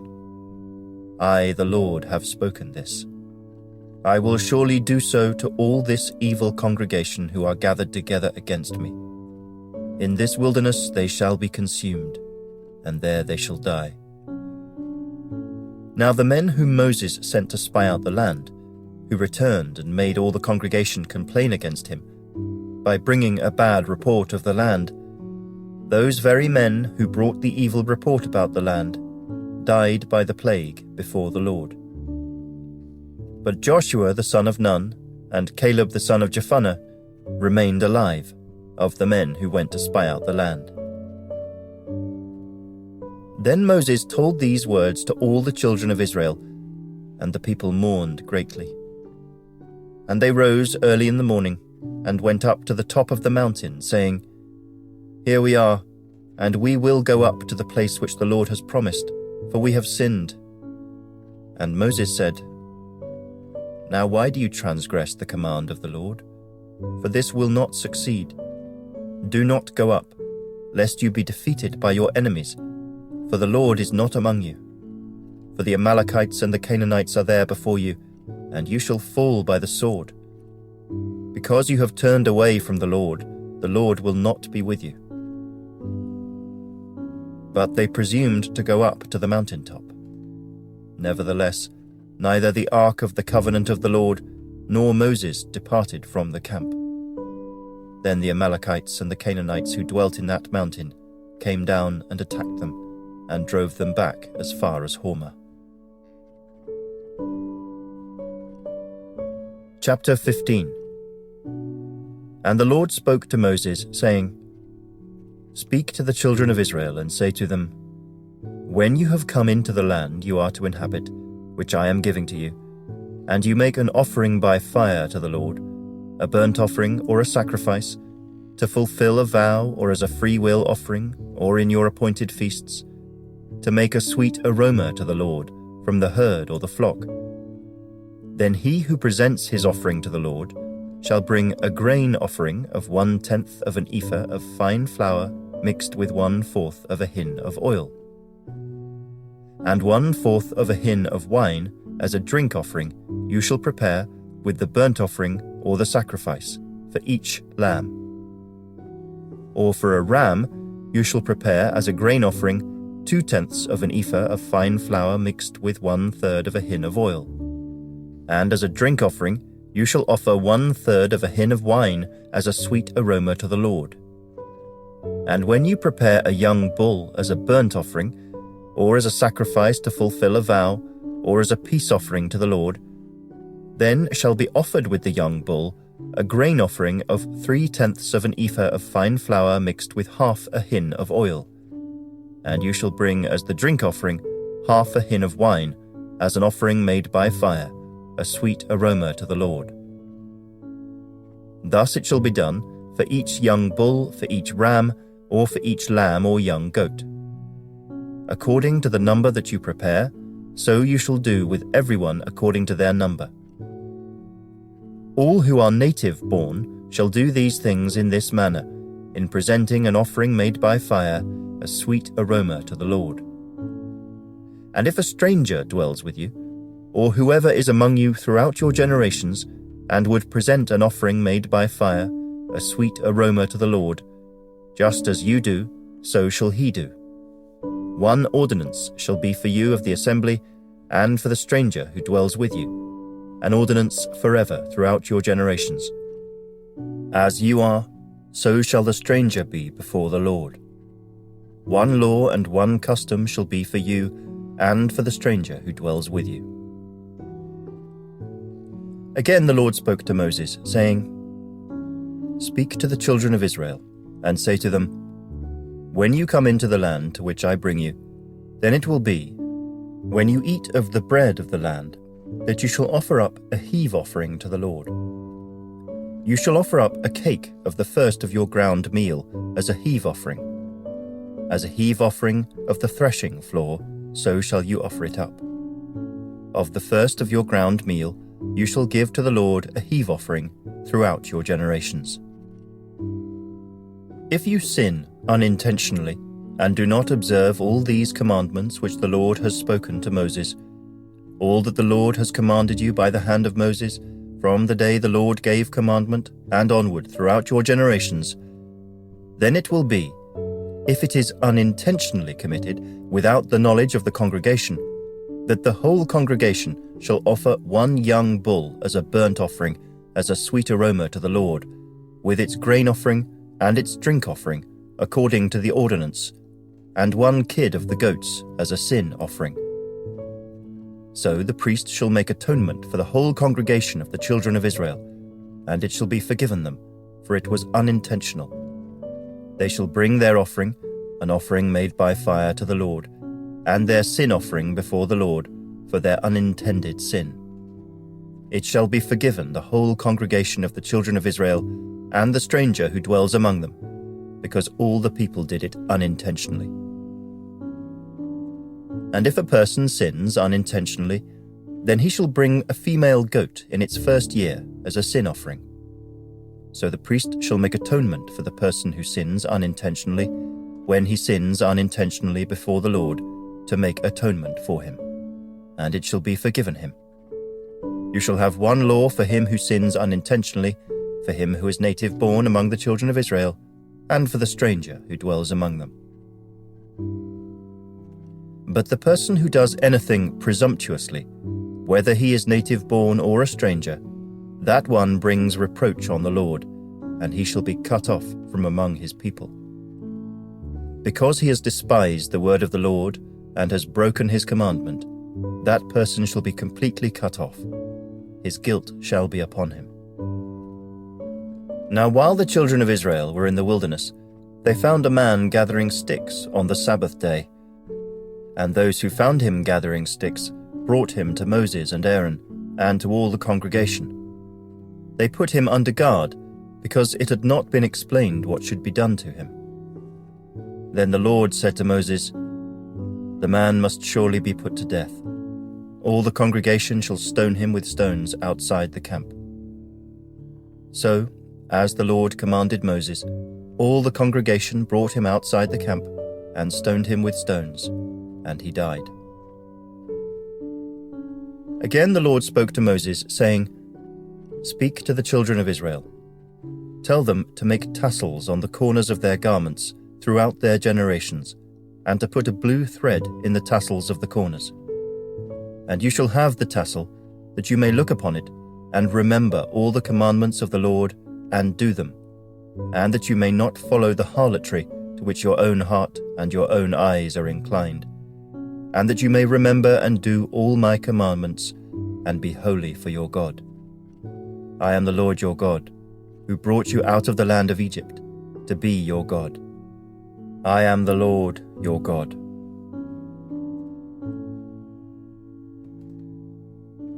Chapter 16. Now Korah, the son of Ishar, the son of Kohath, the son of Levi, with Dathan and Abiram, the sons of Eliab, and On, the son of Peleth, sons of Reuben, took men. And they rose up before Moses with some of the children of Israel, 250 leaders of the congregation, representatives of the congregation, men of renown. They gathered together against Moses and Aaron, and said to them, "You take too much upon yourselves, for all the congregation is holy, every one of them, and the Lord is among them. Why then do you exalt yourselves above the assembly of the Lord?" So when Moses heard it, he fell on his face, and he spoke to Korah and all his company, saying, "Tomorrow morning the Lord will show who is his and who is holy, and will cause him to come near to him. That one whom he chooses, he will cause to come near to him. Do this: take censers, Korah and all your company. Put fire in them, and put incense in them before the Lord tomorrow. And it shall be that the man whom the Lord chooses is the Holy One. You take too much upon yourselves, you sons of Levi." Then Moses said to Korah, "Hear now, you sons of Levi.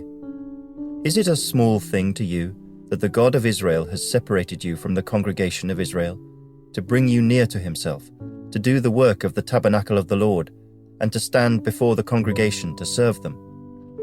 And that he has brought you near to himself, you and all your brethren, the sons of Levi, with you? And are you seeking the priesthood also? Therefore you and all your company are gathered together against the Lord. And what is Aaron, that you complain against him?" And Moses sent to call Dathan and Abiram, the sons of Eliab. But they said, "We will not come up. Is it a small thing that you have brought us up out of a land flowing with milk and honey, to kill us in the wilderness, that you should keep acting like a prince over us? Moreover, you have not brought us into a land flowing with milk and honey, nor given us inheritance of fields and vineyards. Will you put out the eyes of these men? We will not come up." Then Moses was very angry, and said to the Lord, "Do not respect their offering. I have not taken one donkey from them, nor have I hurt one of them." And Moses said to Korah, "Tomorrow, you and all your company be present before the Lord, you and they, as well as Aaron. Let each take his censer and put incense in it. And each of you bring his censer before the Lord, 250 censers, both you and Aaron, each with his censer." So every man took his censer, put fire in it, laid incense on it, and stood at the door of the tabernacle of meeting with Moses and Aaron. And Korah gathered all the congregation against them at the door of the tabernacle of meeting. Then the glory of the Lord appeared to all the congregation. And the Lord spoke to Moses and Aaron, saying, "Separate yourselves from among this congregation, that I may consume them in a moment." Then they fell on their faces and said, "O God, the God of the spirits of all flesh, shall one man sin, and you be angry with all the congregation?" So the Lord spoke to Moses, saying, "Speak to the congregation, saying, Get away from the tents of Korah, Dathan, and Abiram." Then Moses rose and went to Dathan and Abiram, and the elders of Israel followed him. And he spoke to the congregation, saying, "Depart now from the tents of these wicked men. Touch nothing of theirs, lest you be consumed in all their sins." So they got away from around the tents of Korah, Dathan, and Abiram. And Dathan and Abiram came out and stood at the door of their tents, with their wives, their sons, and their little children. And Moses said, "By this you shall know that the Lord has sent me to do all these works, for I have not done them of my own will. If these men die naturally like all men, or if they are visited by the common fate of all men, then the Lord has not sent me.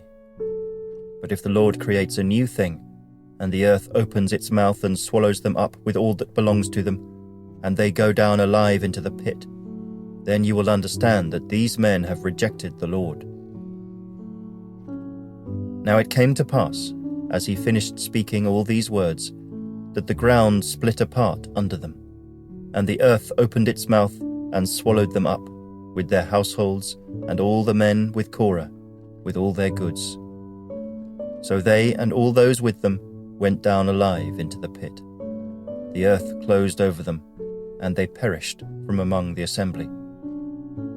Then all Israel who were around them fled at their cry, for they said, "Lest the earth swallow us up also." And a fire came out from the Lord, and consumed the 250 men who were offering incense. Then the Lord spoke to Moses, saying, "Tell Eleazar the son of Aaron the priest to pick up the censers out of the blaze, for they are holy, and scatter the fire some distance away. The censers of these men who sinned against their own souls, let them be made into hammered plates as a covering for the altar. Because they presented them before the Lord, therefore they are holy, and they shall be a sign to the children of Israel." So Eleazar the priest took the bronze censers, which those who were burned up had presented, and they were hammered out as a covering on the altar, to be a memorial to the children of Israel, that no outsider, who is not a descendant of Aaron, should come near to offer incense before the Lord, that he might not become like Korah and his companions, just as the Lord had said to him through Moses.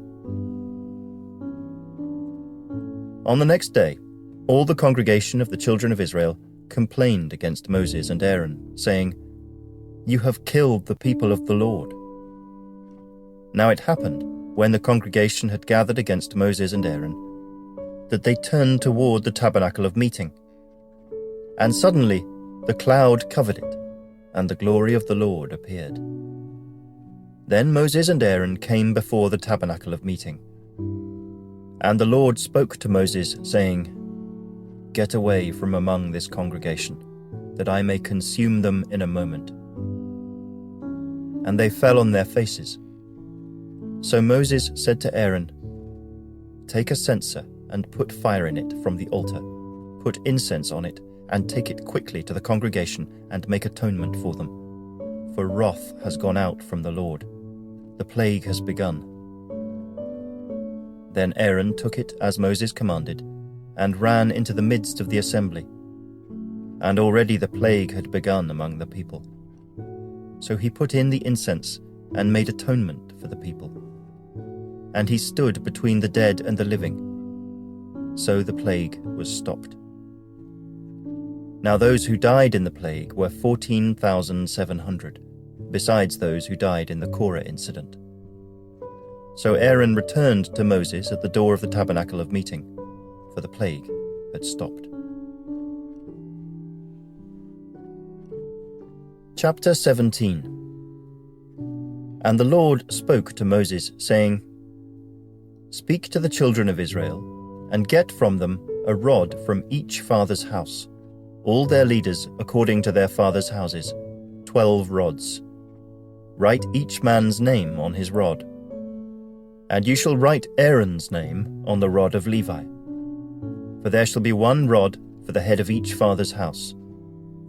Then you shall place them in the tabernacle of meeting before the testimony, where I meet with you. And it shall be that the rod of the man whom I choose will blossom. Thus I will rid myself of the complaints of the children of Israel, which they make against you. So Moses spoke to the children of Israel, and each of their leaders gave him a rod apiece, for each leader according to their fathers' houses, 12 rods. And the rod of Aaron was among their rods. And Moses placed the rods before the Lord in the tabernacle of witness. Now it came to pass on the next day that Moses went into the tabernacle of witness, and behold, the rod of Aaron of the house of Levi had sprouted and put forth buds, had produced blossoms and yielded ripe almonds. Then Moses brought out all the rods from before the Lord to all the children of Israel, and they looked, and each man took his rod. And the Lord said to Moses, Bring Aaron's rod back before the testimony, to be kept as a sign against the rebels, that you may put their complaints away from me, lest they die. Thus did Moses, just as the Lord had commanded him, so he did. So the children of Israel spoke to Moses, saying, Surely we die, we perish, we all perish. Whoever even comes near the tabernacle of the Lord must die. Shall we all utterly die? Chapter 18. Then the Lord said to Aaron, You and your sons and your father's house with you shall bear the iniquity related to the sanctuary, and you and your sons with you shall bear the iniquity associated with your priesthood. Also bring with you your brethren of the tribe of Levi, the tribe of your father, that they may be joined with you and serve you while you and your sons are with you before the tabernacle of witness. They shall attend to your needs and all the needs of the tabernacle. But they shall not come near the articles of the sanctuary and the altar, lest they die, they and you also. They shall be joined with you and attend to the needs of the tabernacle of meeting, for all the work of the tabernacle. But an outsider shall not come near you. And you shall attend to the duties of the sanctuary and the duties of the altar, that there may be no more wrath on the children of Israel. Behold, I myself have taken your brethren the Levites from among the children of Israel. They are a gift to you, given by the Lord, to do the work of the tabernacle of meeting. Therefore, you and your sons with you shall attend to your priesthood for everything at the altar and behind the veil, and you shall serve. I give your priesthood to you as a gift for service, but the outsider who comes near shall be put to death. And the Lord spoke to Aaron, Here, I myself have also given you charge of my heave offerings, all the holy gifts of the children of Israel. I have given them as a portion to you and your sons, as an ordinance forever. This shall be yours of the most holy things reserved from the fire. Every offering of theirs, every grain offering and every sin offering and every trespass offering which they render to me, shall be most holy for you and your sons. In a most holy place you shall eat it. Every male shall eat it. It shall be holy to you. this also is yours, the heave offering of their gift, with all the wave offerings of the children of Israel. I have given them to you, and your sons and daughters with you, as an ordinance forever. Everyone who is clean in your house may eat it. All the best of the oil, all the best of the new wine and the grain, their first fruits which they offer to the Lord, I have given them to you. Whatever first ripe fruit is in their land, which they bring to the Lord, shall be yours. Everyone who is clean in your house may eat it. Every devoted thing in Israel shall be yours.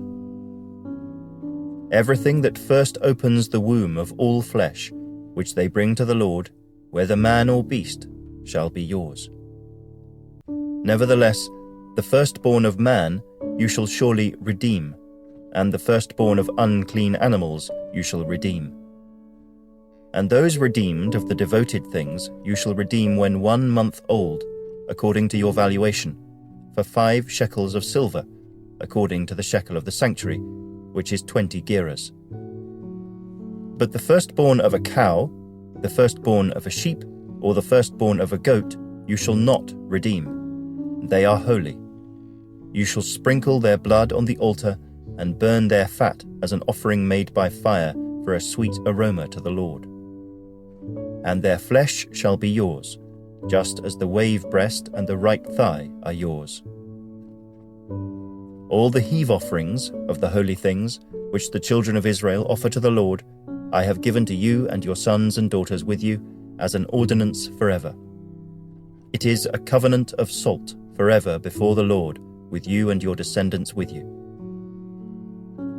Then the Lord said to Aaron, You shall have no inheritance in their land, nor shall you have any portion among them.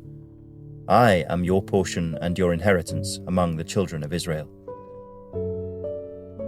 Behold, I have given the children of Levi all the tithes in Israel as an inheritance, in return for the work which they perform, the work of the tabernacle of meeting. Hereafter the children of Israel shall not come near the tabernacle of meeting, lest they bear sin and die. But the Levites shall perform the work of the tabernacle of meeting, and they shall bear their iniquity. It shall be a statute forever, throughout your generations, that among the children of Israel they shall have no inheritance. For the tithes of the children of Israel, which they offer up as a heave offering to the Lord, I have given to the Levites as an inheritance. Therefore I have said to them, Among the children of Israel they shall have no inheritance. Then the Lord spoke to Moses, saying, Speak thus to the Levites, and say to them, When you take from the children of Israel the tithes which I have given you from them as your inheritance, then you shall offer up a heave offering of it to the Lord, 1/10 of the tithe. And your heave offering shall be reckoned to you as though it were the grain of the threshing floor and as the fullness of the winepress. Thus you shall also offer a heave offering to the Lord from all your tithes which you receive from the children of Israel, and you shall give the Lord's heave offering from it to Aaron the priest. Of all your gifts you shall offer up every heave offering due to the Lord, from all the best of them, the consecrated part of them. Therefore you shall say to them, When you have lifted up the best of it, then the rest shall be accounted to the Levites as the produce of the threshing floor and as the produce of the winepress. You may eat it in any place, you and your households, for it is your reward for your work in the tabernacle of meeting. And you shall bear no sin because of it, when you have lifted up the best of it. But you shall not profane the holy gifts of the children of Israel, lest you die. Chapter 19. Now the Lord spoke to Moses and Aaron, saying, This is the ordinance of the law which the Lord has commanded, saying, Speak to the children of Israel, that they bring you a red heifer without blemish, in which there is no defect, and on which a yoke has never come. You shall give it to Eleazar the priest, that he may take it outside the camp, and it shall be slaughtered before him. And Eleazar the priest shall take some of its blood with his finger, and sprinkle some of its blood 7 times directly in front of the tabernacle of meeting. Then the heifer shall be burned in his sight. Its hide, its flesh, its blood, and its offal shall be burned. And the priest shall take cedar wood and hyssop and scarlet, and cast them into the midst of the fire burning the heifer. Then the priest shall wash his clothes, he shall bathe in water, and afterward he shall come into the camp. The priest shall be unclean until evening. And the one who burns it shall wash his clothes in water, bathe in water, and shall be unclean until evening. Then a man who is clean shall gather up the ashes of the heifer, and store them outside the camp in a clean place. And they shall be kept for the congregation of the children of Israel for the water of purification. It is for purifying from sin. And the one who gathers the ashes of the heifer shall wash his clothes and be unclean until evening. It shall be a statute forever to the children of Israel and to the stranger who dwells among them. He who touches the dead body of anyone shall be unclean 7 days. He shall purify himself with the water on the 3rd day and on the 7th day. Then he will be clean. But if he does not purify himself on the 3rd day and on the 7th day, he will not be clean. Whoever touches the body of anyone who has died and does not purify himself defiles the tabernacle of the Lord. That person shall be cut off from Israel. He shall be unclean, because the water of purification was not sprinkled on him. His uncleanness is still on him. This is the law when a man dies in a tent. All who come into the tent, and all who are in the tent, shall be unclean 7 days, and every open vessel, which has no cover fastened on it, is unclean. Whoever in the open field touches one who is slain by a sword, or who has died, or a bone of a man, or a grave, shall be unclean 7 days.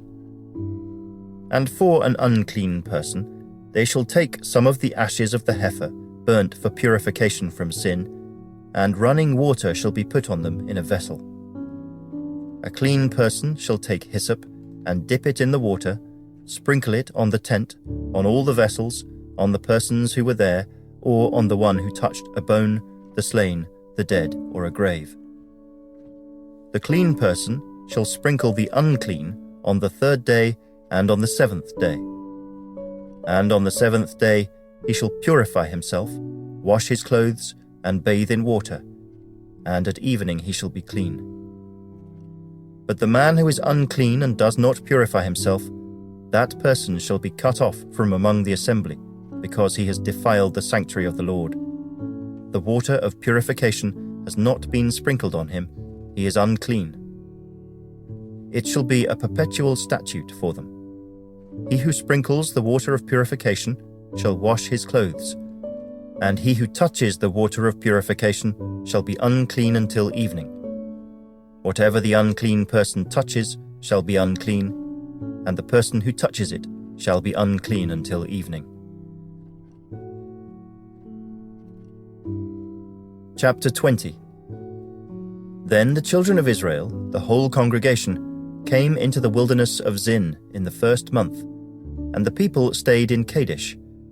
And Miriam died there, and was buried there. Now there was no water for the congregation, so they gathered together against Moses and Aaron. And the people contended with Moses and spoke, saying, "If only we had died when our brethren died before the Lord. Why have you brought up the assembly of the Lord into this wilderness, that we and our animals should die here? And why have you made us come up out of Egypt to bring us to this evil place? It is not a place of grain or figs or vines or pomegranates, nor is there any water to drink." So Moses and Aaron went from the presence of the assembly to the door of the tabernacle of meeting, and they fell on their faces. And the glory of the Lord appeared to them. Then the Lord spoke to Moses, saying, "Take the rod, you and your brother Aaron gather the congregation together. Speak to the rock before their eyes, and it will yield its water.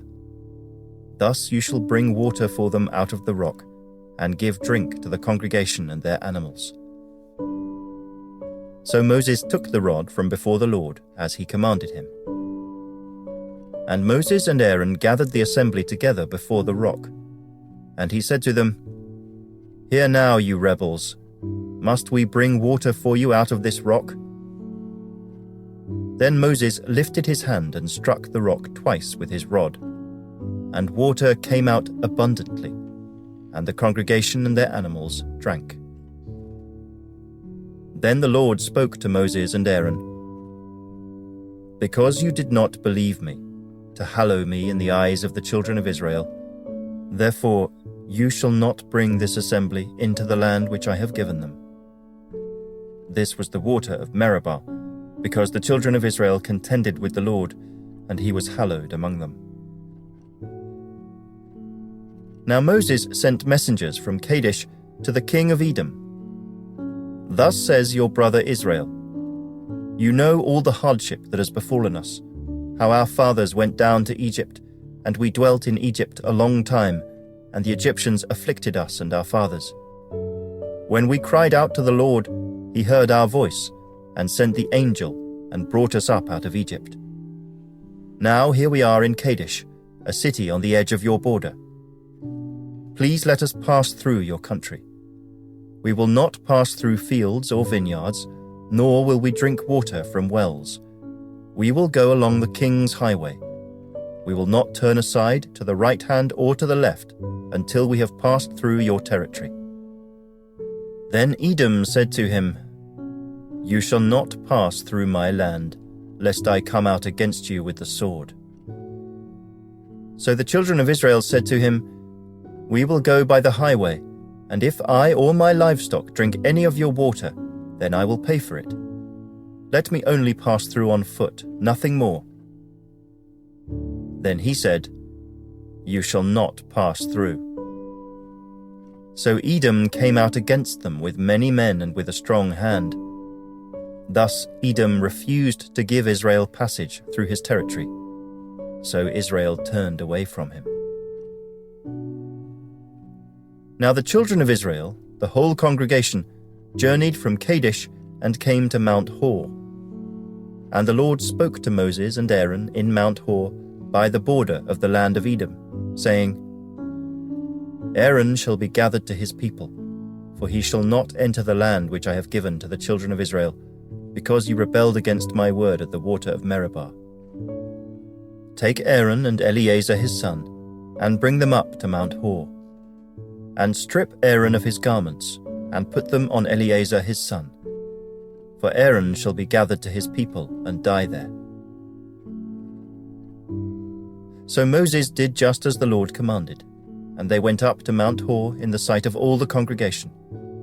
Moses stripped Aaron of his garments, and put them on Eleazar his son. And Aaron died there on the top of the mountain. Then Moses and Eleazar came down from the mountain. Now when all the congregation saw that Aaron was dead, all the house of Israel mourned for Aaron 30 days.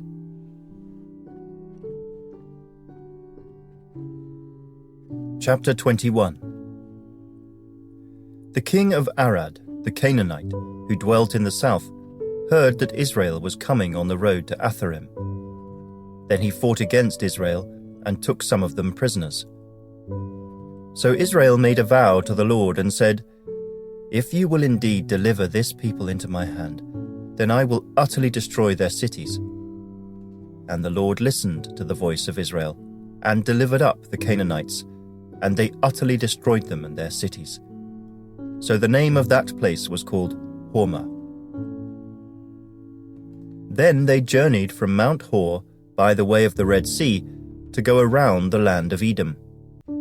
And the soul of the people became very discouraged on the way. And the people spoke against God and against Moses. "Why have you brought us up out of Egypt to die in the wilderness?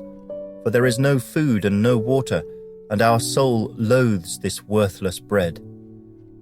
So the Lord sent fiery serpents among the people, and they bit the people, and many of the people of Israel died. Therefore the people came to Moses and said, "We have sinned, for we have spoken against the Lord and against you. Pray to the Lord that he take away the serpents from us." So Moses prayed for the people. Then the Lord said to Moses, "Make a fiery serpent and set it on a pole, and it shall be that everyone who is bitten, when he looks at it, shall live." So Moses made a bronze serpent and put it on a pole. And so it was, if a serpent had bitten anyone, when he looked at the bronze serpent, he lived. Now the children of Israel moved on and camped in Oboth. And they journeyed from Oboth and camped at Ijah-Abarim, in the wilderness which is east of Moab, toward the sunrise. From there they moved and camped in the valley of Zered. From there they moved and camped on the other side of the Arnon, which is in the wilderness that extends from the border of the Amorites. For the Arnon is the border of Moab, between Moab and the Amorites. Therefore it is said in the book of the wars of the Lord, "Waheb in Suphah, the brooks of the Arnon, and the slope of the brooks that reaches to the dwelling of Ar, and lies on the border of Moab." From there they went to Beer, which is the well where the Lord said to Moses, "Gather the people together, and I will give them water." Then Israel sang this song: "Spring up, O well, all of you sing to it, the well the leaders sank, dug by the nation's nobles, by the lawgiver, with their staves." And from the wilderness they went to Mattanah, from Mattanah to Nahaliel, from Nahaliel to Bamoth, and from Bamoth, in the valley that is in the country of Moab, to the top of Pisgah, which looks down on the wasteland. Then Israel sent messengers to Sihon king of the Amorites, saying, "Let me pass through your land. We will not turn aside into fields or vineyards. We will not drink water from wells. We will go by the king's highway until we have passed through your territory." But Sihon would not allow Israel to pass through his territory. So Sihon gathered all his people together and went out against Israel in the wilderness, and he came to Jahaz and fought against Israel.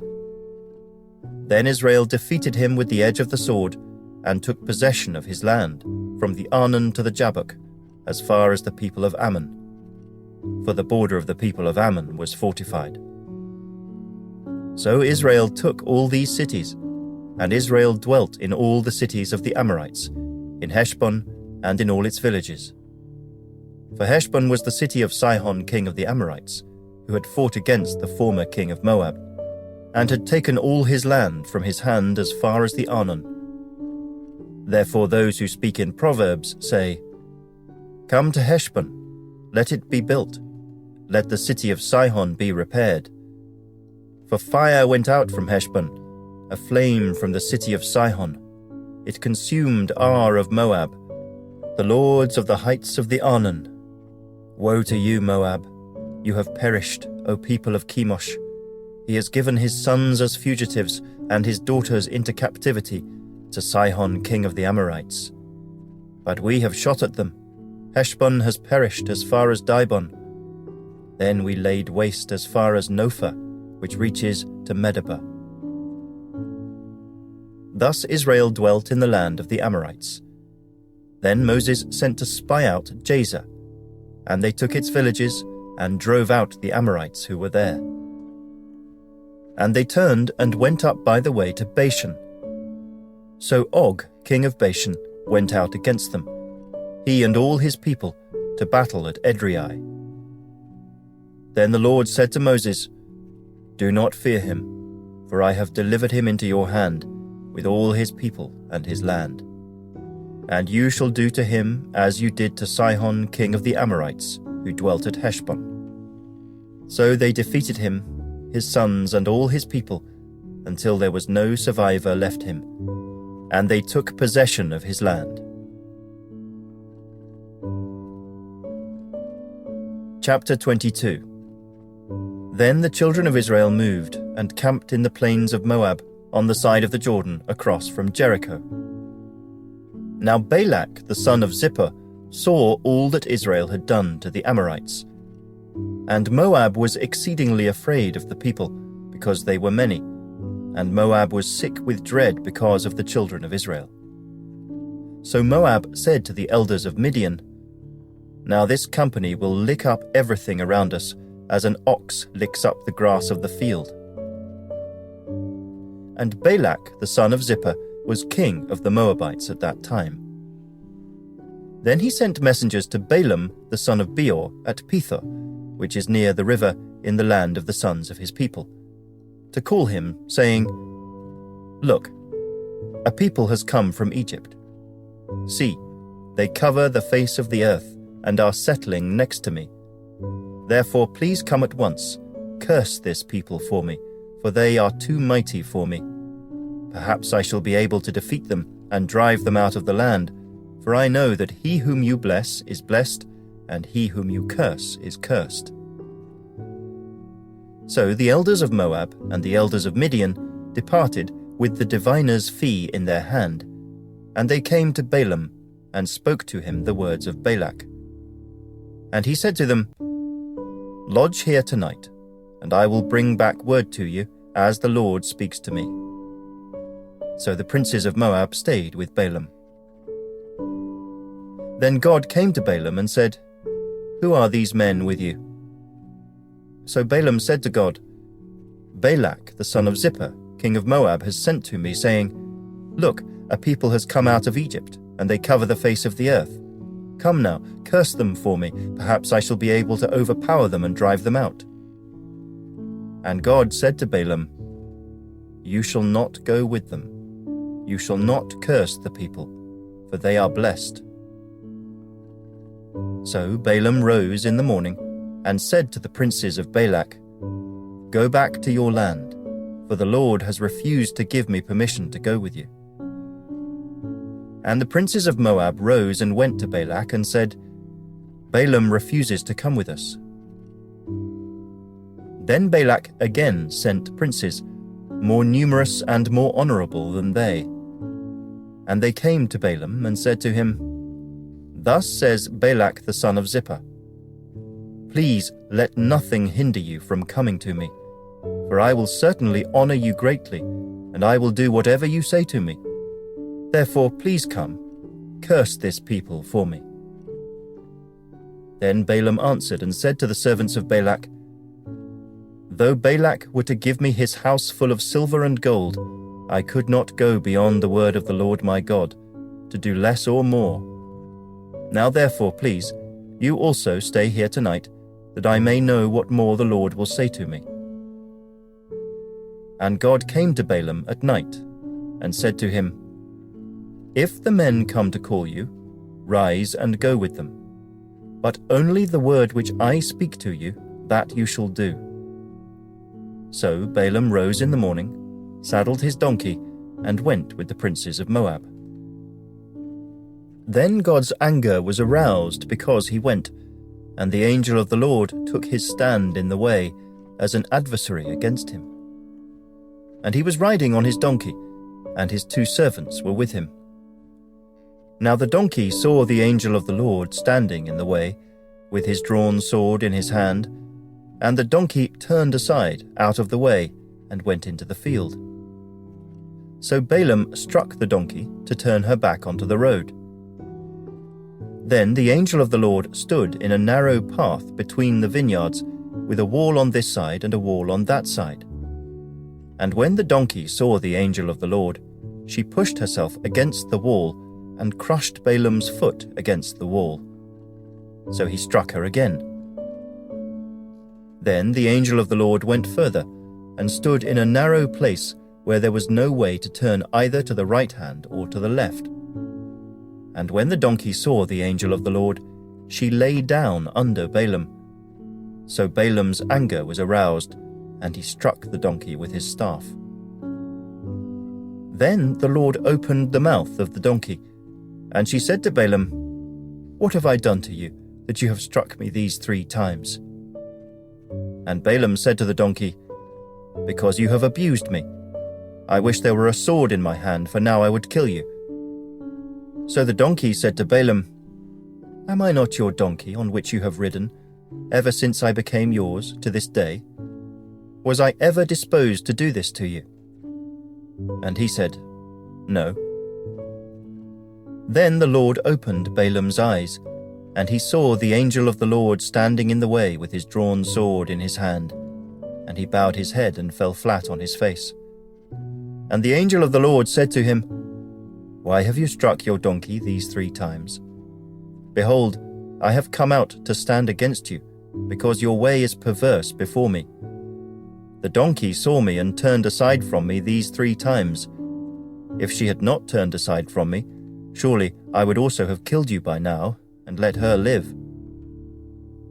And Balaam said to the angel of the Lord, "I have sinned, for I did not know you stood in the way against me. Now therefore, if it displeases you, I will turn back." Then the angel of the Lord said to Balaam, "Go with the men, but only the word that I speak to you, that you shall speak." So Balaam went with the princes of Balak.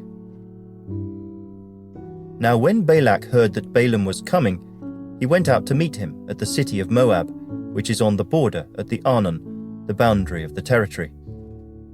Then Balak said to Balaam, "Did I not earnestly send to you, calling for you? Why did you not come to me? Am I not able to honor you?" And Balaam said to Balak, "Look, I have come to you. Now, have I any power at all to say anything? The word that God puts in my mouth, that I must speak."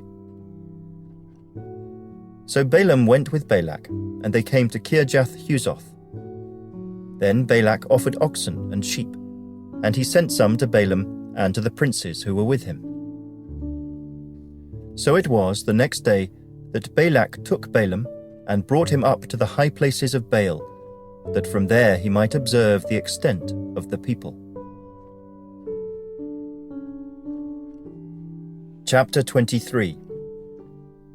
Then Balaam said to Balak, "Build 7 altars for me here, and prepare for me here 7 bulls and 7 rams." And Balak did just as Balaam had spoken, and Balak and Balaam offered a bull and a ram on each altar. Then Balaam said to Balak, "Stand by your burnt offering, and I will go. Perhaps the Lord will come to meet me, and whatever he shows me, I will tell you." So he went to a desolate height. And God met Balaam, and he said to him, "I have prepared the 7 altars, and I have offered on each altar a bull and a ram." Then the Lord put a word in Balaam's mouth, and said, "Return to Balak, and thus you shall speak." So he returned to him, and there he was, standing by his burnt offering, he and all the princes of Moab. And he took up his oracle and said, "Balak the king of Moab has brought me from Aram, from the mountains of the east. Come, curse Jacob for me, and come, denounce Israel." How shall I curse whom God has not cursed? And how shall I denounce whom the Lord has not denounced? For from the top of the rocks I see him, and from the hills I behold him. There, a people dwelling alone, not reckoning itself among the nations. Who can count the dust of Jacob, or number 1/4 of Israel? Let me die the death of the righteous, and let my end be like his. Then Balak said to Balaam, "What have you done to me? I took you to curse my enemies, and look, you have blessed them bountifully." So he answered and said, "Must I not take heed to speak what the Lord has put in my mouth?" Then Balak said to him, "Please come with me to another place from which you may see them. You shall see only the outer part of them, and shall not see them all. Curse them for me from there." So he brought him to the field of Zophim, to the top of Pisgah, and built 7 altars, and offered a bull and a ram on each altar. And he said to Balak, "Stand here by your burnt offering, while I meet the Lord over there." Then the Lord met Balaam, and put a word in his mouth, and said, Go back to Balak, and thus you shall speak." So he came to him, and there he was, standing by his burnt offering, and the princes of Moab were with him. And Balak said to him, "What has the Lord spoken?" Then he took up his oracle and said, "Rise up, Balak, and hear. Listen to me, son of Zippor. God is not a man that he should lie, nor a son of man that he should repent. Has he said, and will he not do? Or has he spoken, and will he not make it good? Behold, I have received a command to bless. He has blessed, and I cannot reverse it. He has not observed iniquity in Jacob, nor has he seen wickedness in Israel. The Lord his God is with him, and the shout of a king is among them. God brings them out of Egypt. He has strength like a wild ox. For there is no sorcery against Jacob, nor any divination against Israel.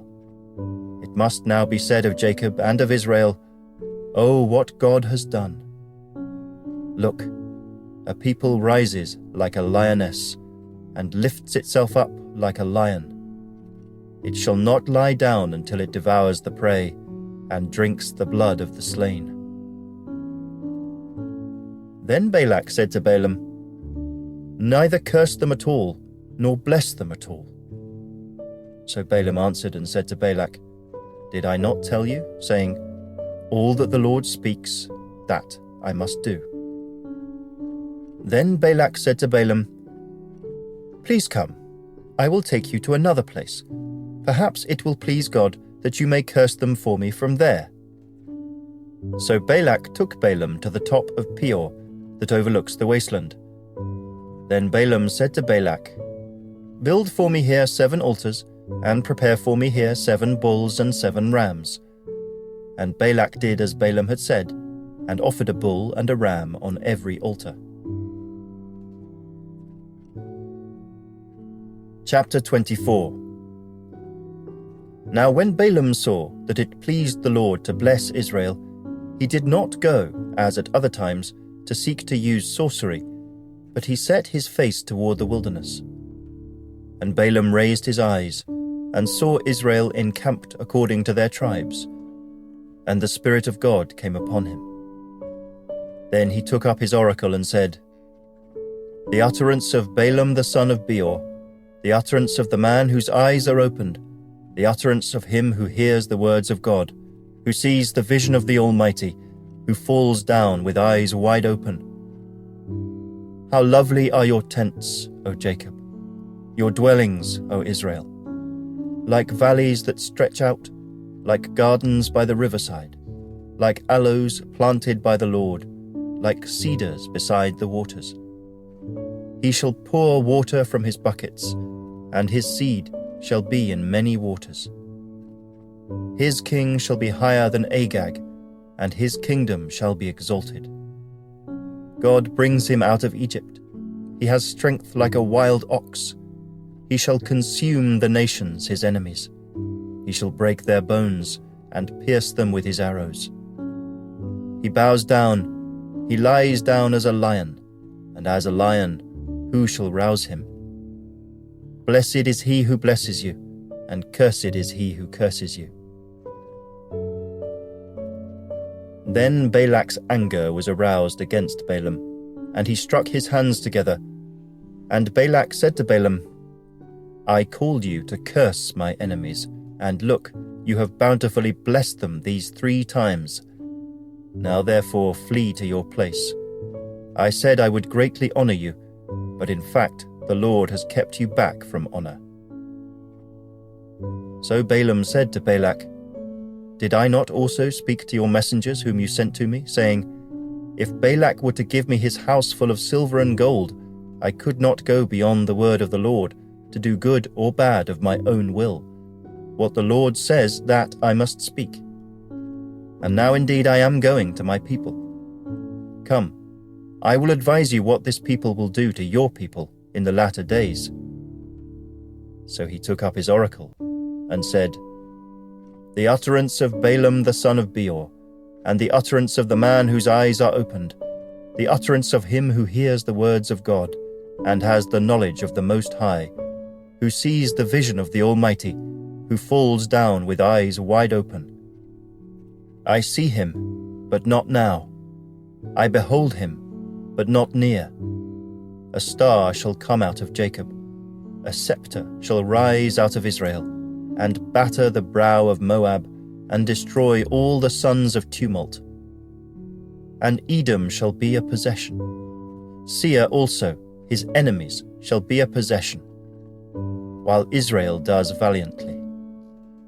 Out of Jacob one shall have dominion, and destroy the remains of the city. Then he looked on Amalek, and took up his oracle, and said, Amalek was first among the nations, but shall be last until he perishes. Then he looked on the Kenites, and he took up his oracle, and said, Firm is your dwelling place, and your nest is set in the rock. Nevertheless, Cain shall be burned. How long until Asher carries you away captive?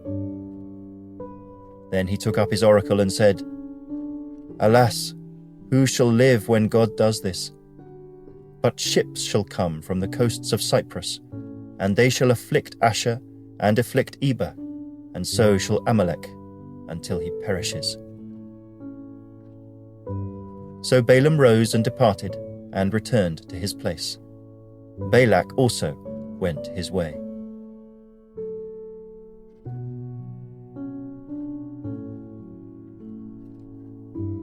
Now Israel remained in Acacia Grove, and the people began to commit harlotry with the women of Moab.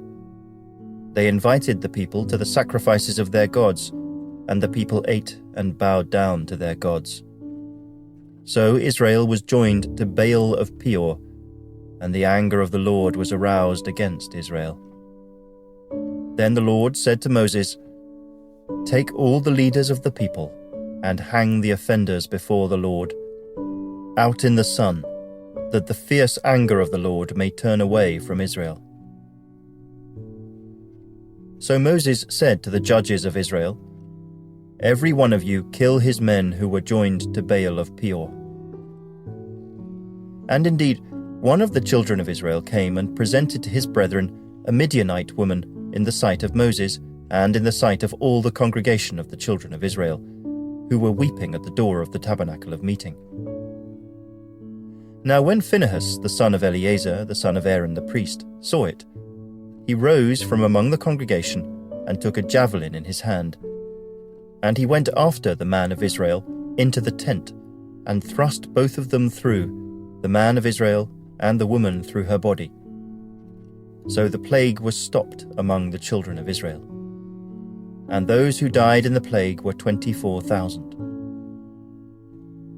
Then the Lord spoke to Moses, saying, Phinehas, the son of Eleazar, the son of Aaron the priest, has turned back my wrath from the children of Israel, because he was zealous with my zeal among them, so that I did not consume the children of Israel in my zeal. Therefore say, Behold, I give to him my covenant of peace, and it shall be to him and his descendants after him a covenant of an everlasting priesthood, because he was zealous for his God, and made atonement for the children of Israel. Now the name of the Israelite who was killed with the Midianite woman, was Zimri the son of Salu, a leader of a father's house among the Simeonites. And the name of the Midianite woman who was killed was Cosbi, the daughter of Zur. He was head of the people of a father's house in Midian.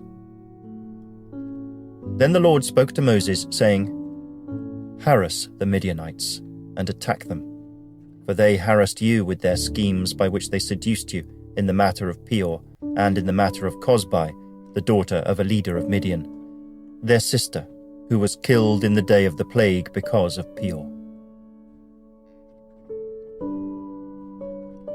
Chapter 26. And it came to pass, after the plague, that the Lord spoke to Moses and Eleazar the son of Aaron the priest, saying, Take a census of all the congregation of the children of Israel, from 20 years old and above, by their fathers' houses, all who are able to go to war in Israel. So Moses and Eleazar the priest spoke with them in the plains of Moab by the Jordan, across from Jericho, saying, "Take a census of the people from 20 years old and above, just as the Lord commanded Moses and the children of Israel who came out of the land of Egypt." Reuben was the firstborn of Israel. The children of Reuben were, of Hanoch, the family of the Hanochites, of Pallu, the family of the Palluites, of Hezron, the family of the Hezronites, of Carmi, the family of the Carmites. These are the families of the Reubenites. Those who were numbered of them were 43,730. And the son of Pallu was Eliab. The sons of Eliab were Nemuel, Dathan, and Abiram. These are the Dathan and Abiram, representatives of the congregation, who contended against Moses and Aaron in the company of Korah, when they contended against the Lord. And the earth opened its mouth, and swallowed them up together with Korah when that company died, when the fire devoured 250 men. And they became a sign. Nevertheless, the children of Korah did not die. The sons of Simeon, according to their families, were, of Nemuel, the family of the Nemuelites, of Jamin, the family of the Jaminites, of Jachin, the family of the Jachinites, of Zerah, the family of the Zarhites, of Shaul, the family of the Shaulites. These are the families of the Simeonites, 22,200.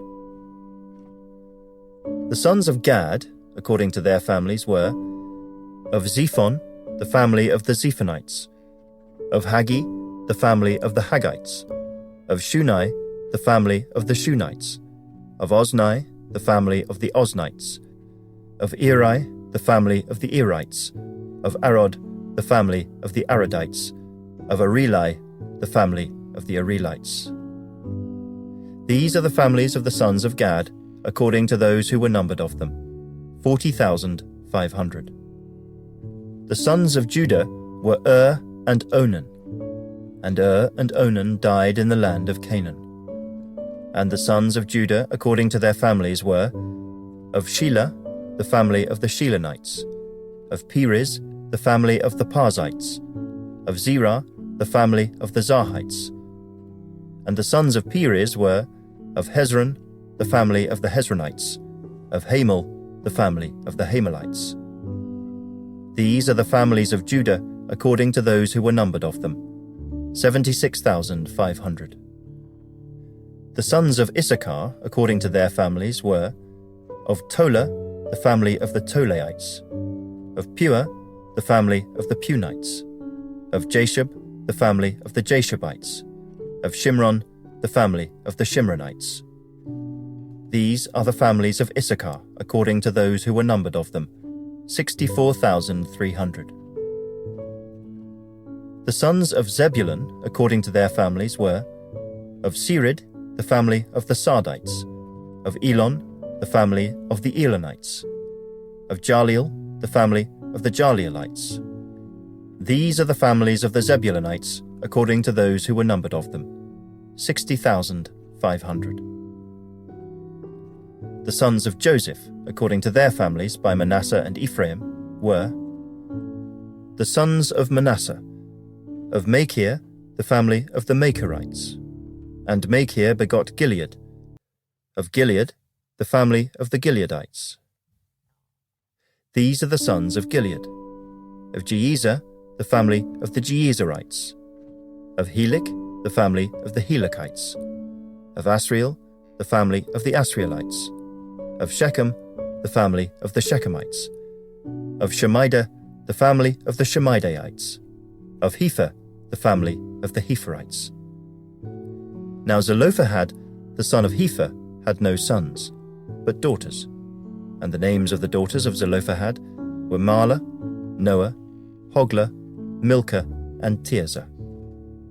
These are the families of Manasseh, and those who were numbered of them were 52,700. These are the sons of Ephraim according to their families. Of Shuthelah, the family of the Shuthelites. Of Becher, the family of the Bachrites. Of Tahan, the family of the Tahanites.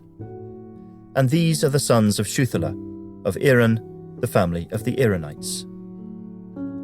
These are the families of the sons of Ephraim, according to those who were numbered of them, 32,500. These are the sons of Joseph, according to their families. The sons of Benjamin, according to their families, were of Bela, the family of the Belaites, of Ashbel, the family of the Ashbelites, of Ahiram, the family of the Ahiramites, of Shupham, the family of the Shuphamites, of Hupham, the family of the Huphamites. And the sons of Bela were Ard and Naaman. Of Ard, the family of the Ardites, of Naaman, the family of the Naamites. These are the sons of Benjamin according to their families, and those who were numbered of them were 45,600. These are the sons of Dan according to their families. Of Shuham, the family of the Shuhamites. These are the families of Dan according to their families. All the families of the Shuhamites, according to those who were numbered of them, were 64,400. The sons of Asher, according to their families, were of Jimnah, the family of the Jimnites, of Jesui, the family of the Jesuites, of Beriah, the family of the Beriites, of the sons of Beriah, of Heber, the family of the Heberites, of Malkiel, the family of the Malkielites, and the name of the daughter of Asher was Serah. These are the families of the sons of Asher, according to those who were numbered of them, 53,400. The sons of Naphtali, according to their families, were of Jaziel, the family of the Jazielites, of Guni, the family of the Gunites, of Jezer, the family of the Jezerites, of Shillem, the family of the Shillemites. These are the families of Naphtali according to their families, and those who were numbered of them were 45,400. These are those who were numbered of the children of Israel, 601,730. Then the Lord spoke to Moses, saying, To these the land shall be divided as an inheritance, according to the number of names. To a large tribe you shall give a larger inheritance, and to a small tribe you shall give a smaller inheritance. Each shall be given its inheritance according to those who were numbered of them. But the land shall be divided by lot. They shall inherit according to the names of the tribes of their fathers. According to the lot, their inheritance shall be divided between the larger and the smaller. And these are those who were numbered of the Levites, according to their families. Of Gershon, the family of the Gershonites. Of Kohath, the family of the Kohathites. Of Merari, the family of the Merarites. These are the families of the Levites. The family of the Libnites, the family of the Hebronites, the family of the Marlites, the family of the Mushites, and the family of the Korathites. And Kohath begot Amram. The name of Amram's wife was Jochebed, the daughter of Levi, who was born to Levi in Egypt. And to Amram she bore Aaron and Moses, and their sister Miriam. To Aaron were born Nadab and Abihu, Eleazar and Ithamar. And Nadab and Abihu died when they offered profane fire before the Lord. Now those who were numbered of them were 23,000, every male from a month old and above. For they were not numbered among the other children of Israel, because there was no inheritance given to them among the children of Israel. These are those who were numbered by Moses and Eleazar the priest, who numbered the children of Israel in the plains of Moab by the Jordan, across from Jericho. But among these there was not a man of those who were numbered by Moses and Aaron the priest, when they numbered the children of Israel in the wilderness of Sinai. For the Lord had said of them, They shall surely die in the wilderness. So there was not left a man of them, except Caleb the son of Jephunneh, and Joshua, the son of Nun. Chapter 27. Then came the daughters of Zelophehad, the son of Hepher, the son of Gilead, the son of Machir, the son of Manasseh, from the families of Manasseh the son of Joseph. And these were the names of his daughters: Mahlah, Noah, Hoglah, Milcah, and Tirzah. And they stood before Moses, before Eleazar the priest, and before the leaders and all the congregation, by the doorway of the tabernacle of meeting, saying, Our father died in the wilderness, but he was not in the company of those who were gathered together against the Lord, in company with Korah, but he died in his own sin, and he had no sons. Why should the name of our father be removed from among his family because he had no son? Give us a possession among our father's brothers. So Moses brought their case before the Lord. And the Lord spoke to Moses, saying, The daughters of Zelophehad speak what is right. You shall surely give them a possession of inheritance among their father's brothers, and cause the inheritance of their father to pass to them. And you shall speak to the children of Israel, saying, If a man dies and has no son, then you shall cause his inheritance to pass to his daughter. If he has no daughter, then you shall give his inheritance to his brothers. If he has no brothers, then you shall give his inheritance to his father's brothers. And if his father has no brothers, then you shall give his inheritance to the relative closest to him in his family, and he shall possess it. And it shall be to the children of Israel a statute of judgment, just as the Lord commanded Moses. Now the Lord said to Moses, Go up into this Mount Abarim, and see the land which I have given to the children of Israel. And when you have seen it, you also shall be gathered to your people, as Aaron your brother was gathered. For in the wilderness of Zin, during the strife of the congregation, you rebelled against my command to hallow me at the waters before their eyes. These are the waters of Meribah and Kadesh in the wilderness of Zin. Then Moses spoke to the Lord, saying, Let the Lord, the God of the spirits of all flesh, set a man over the congregation, who may go out before them and go in before them, who may lead them out and bring them in, that the congregation of the Lord may not be like sheep which have no shepherd. And the Lord said to Moses, Take Joshua the son of Nun with you, a man in whom is the Spirit, and lay your hand on him. Set him before Eleazar the priest and before all the congregation, and inaugurate him in their sight. And you shall give some of your authority to him, that all the congregation of the children of Israel may be obedient. He shall stand before Eleazar the priest, who shall inquire before the Lord for him by the judgment of the Urim. At his word they shall go out, and at his word they shall come in, he and all the children of Israel with him, all the congregation. So Moses did as the Lord commanded him. He took Joshua and set him before Eleazar the priest and before all the congregation. And he laid his hands on him and inaugurated him, just as the Lord commanded by the hand of Moses. Chapter 28.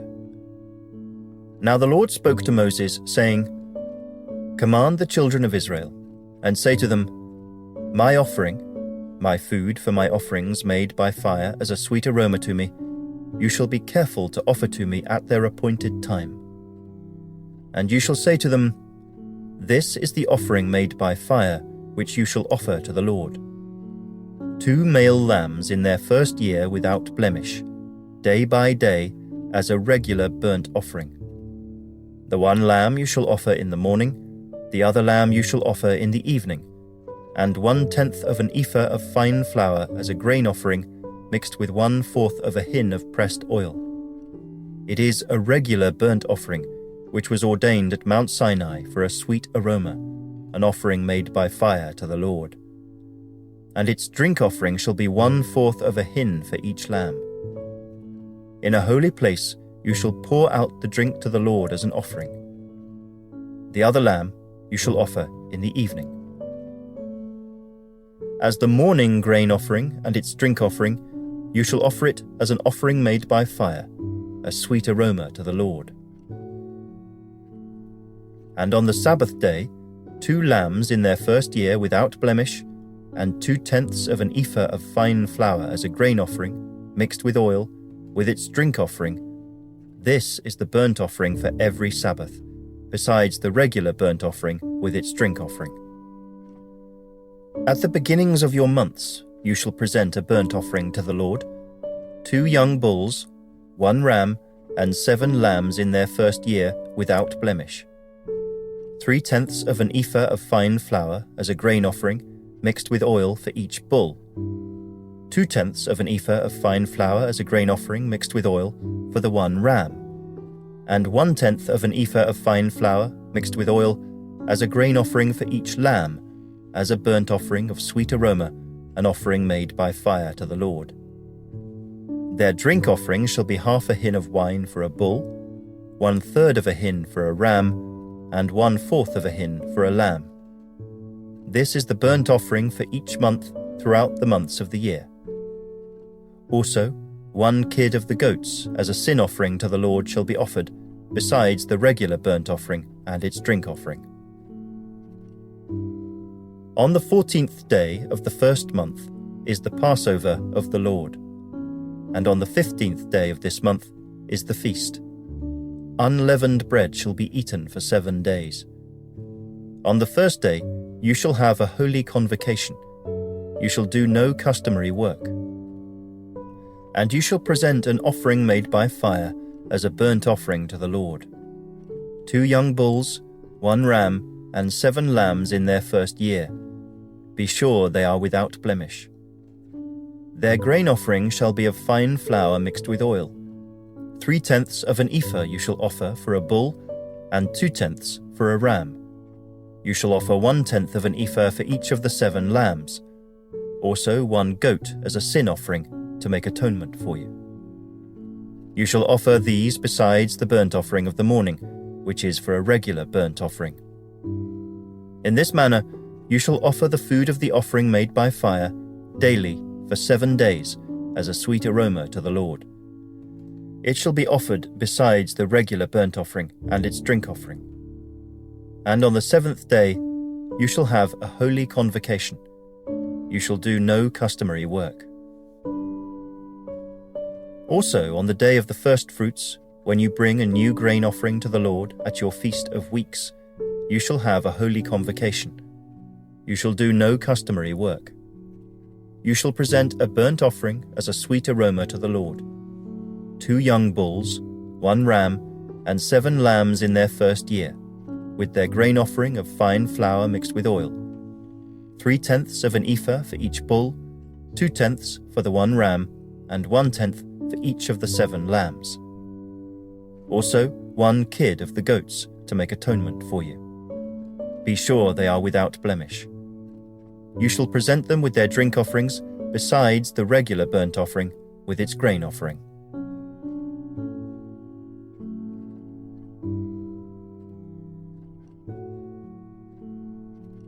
Chapter 29. And in the 7th month, on the first day of the month, you shall have a holy convocation. You shall do no customary work. For you, it is a day of blowing the trumpets. You shall offer a burnt offering as a sweet aroma to the Lord: 1 young bull, 1 ram, and 7 lambs in their first year without blemish. Their grain offering shall be fine flour mixed with oil: 3/10 of an ephah for the bull, 2/10 for the ram, and 1/10 for each of the 7 lambs. Also 1 kid of the goats as a sin offering to make atonement for you. Besides the burnt offering with its grain offering for the new moon, the regular burnt offering with its grain offering, and their drink offerings, according to their ordinance, as a sweet aroma, an offering made by fire to the Lord. On the 10th day of this 7th month, you shall have a holy convocation. You shall afflict your souls. You shall not do any work. You shall present a burnt offering to the Lord as a sweet aroma: 1 young bull, 1 ram, and 7 lambs in their first year. Be sure they are without blemish. Their grain offering shall be of fine flour mixed with oil: 3/10 of an ephah for the bull, 2/10 for the 1 ram, and 1/10 for each of the 7 lambs. Also 1 kid of the goats as a sin offering, besides the sin offering for atonement, the regular burnt offering with its grain offering, and their drink offerings. On the 15th day of the 7th month, you shall have a holy convocation. You shall do no customary work, and you shall keep a feast to the Lord 7 days. You shall present a burnt offering, an offering made by fire as a sweet aroma to the Lord. 13 young bulls, 2 rams, and 14 lambs in their first year. They shall be without blemish. Their grain offering shall be of fine flour mixed with oil, 3/10 of an ephah for each of the 13 bulls, 2/10 for each of the 2 rams, and 1/10 for each of the 14 lambs. Also 1 kid of the goats as a sin offering, besides the regular burnt offering, its grain offering, and its drink offering.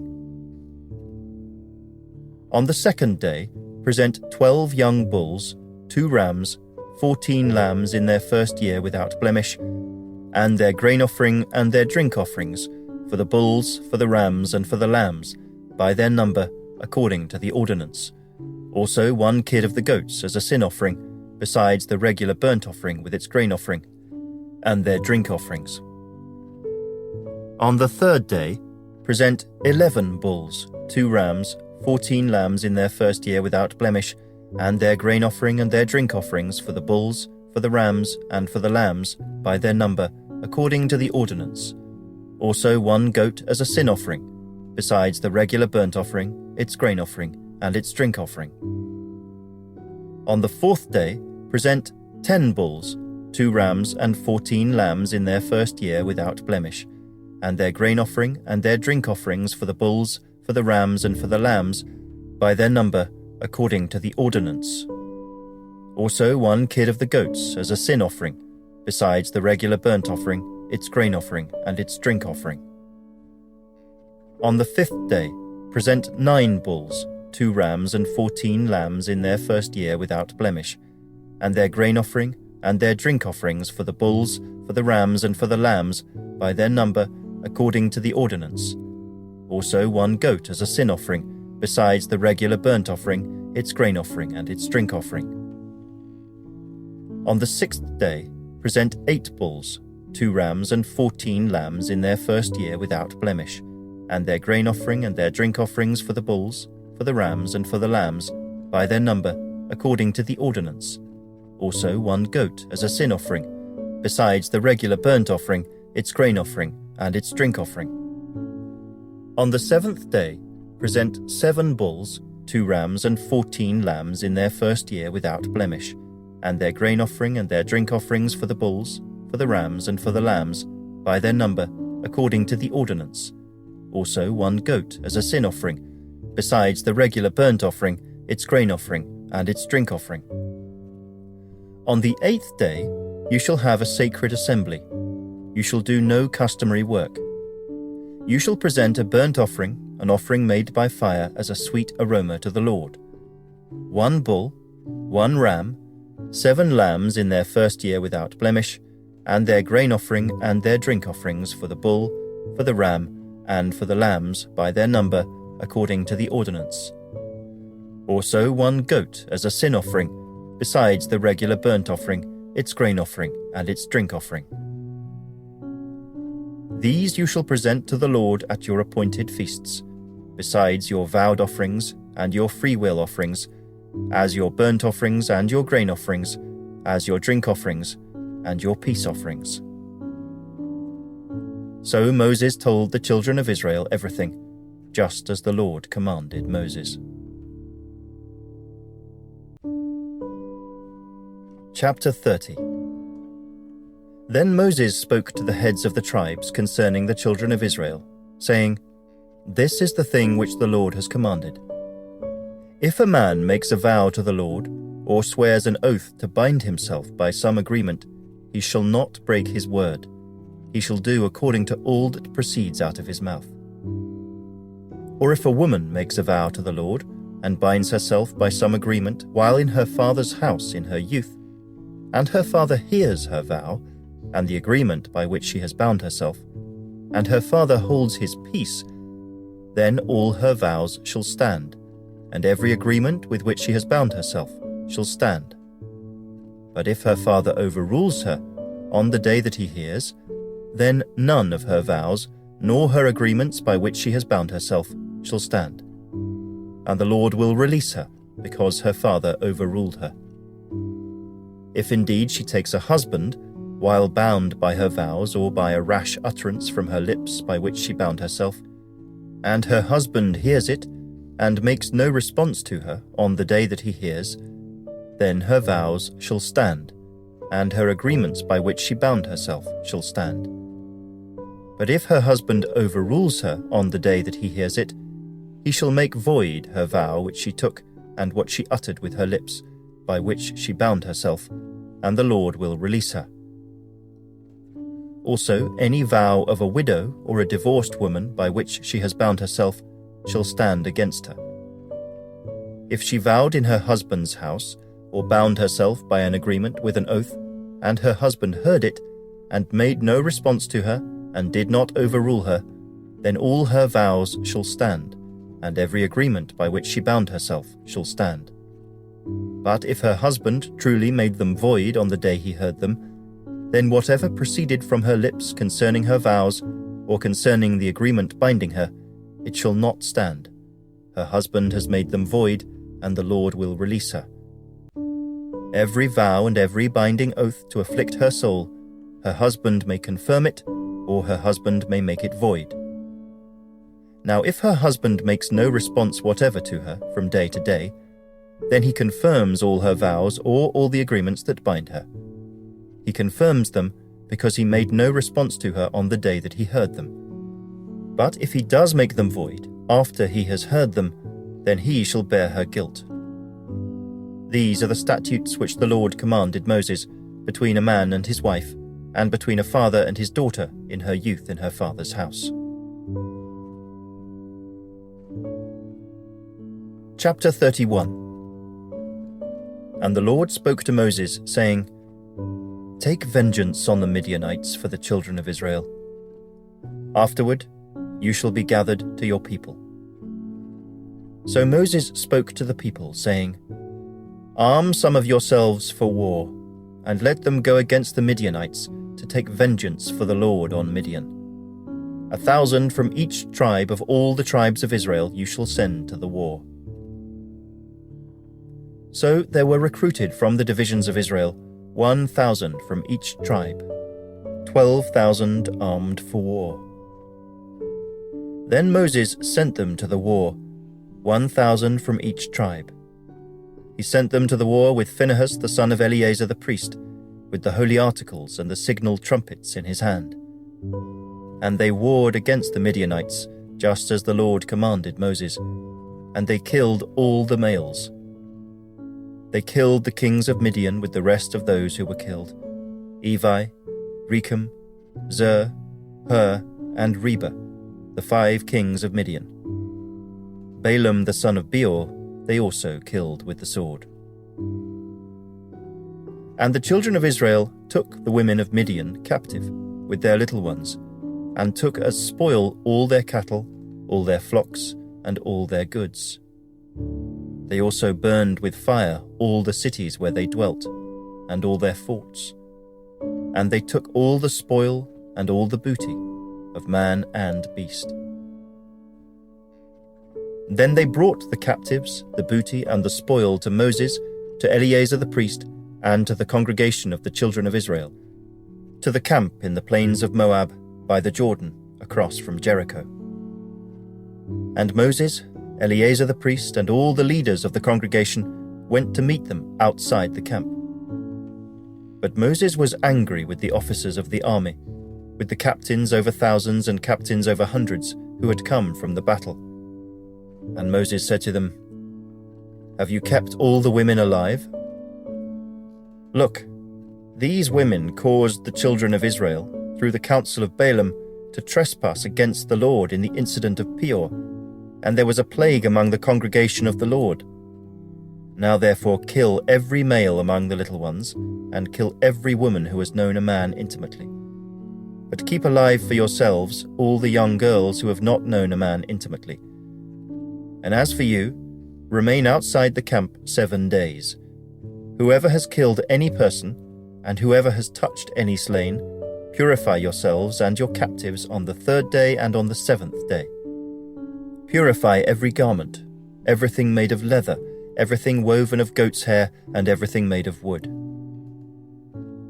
Then Eleazar the priest said to the men of war who had gone to the battle, "This is the ordinance of the law which the Lord commanded Moses. Only the gold, the silver, the bronze, the iron, the tin, and the lead, everything that can endure fire, you shall put through the fire, and it shall be clean. And it shall be purified with the water of purification. But all that cannot endure fire, you shall put through water. And you shall wash your clothes on the 7th day, and be clean, and afterward you may come into the camp."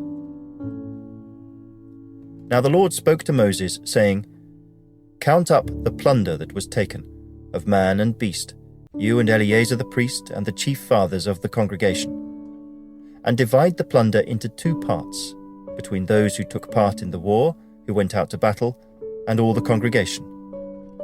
And levy a tribute for the Lord on the men of war who went out to battle. 1 of every 500 of the persons, the cattle, the donkeys, and the sheep.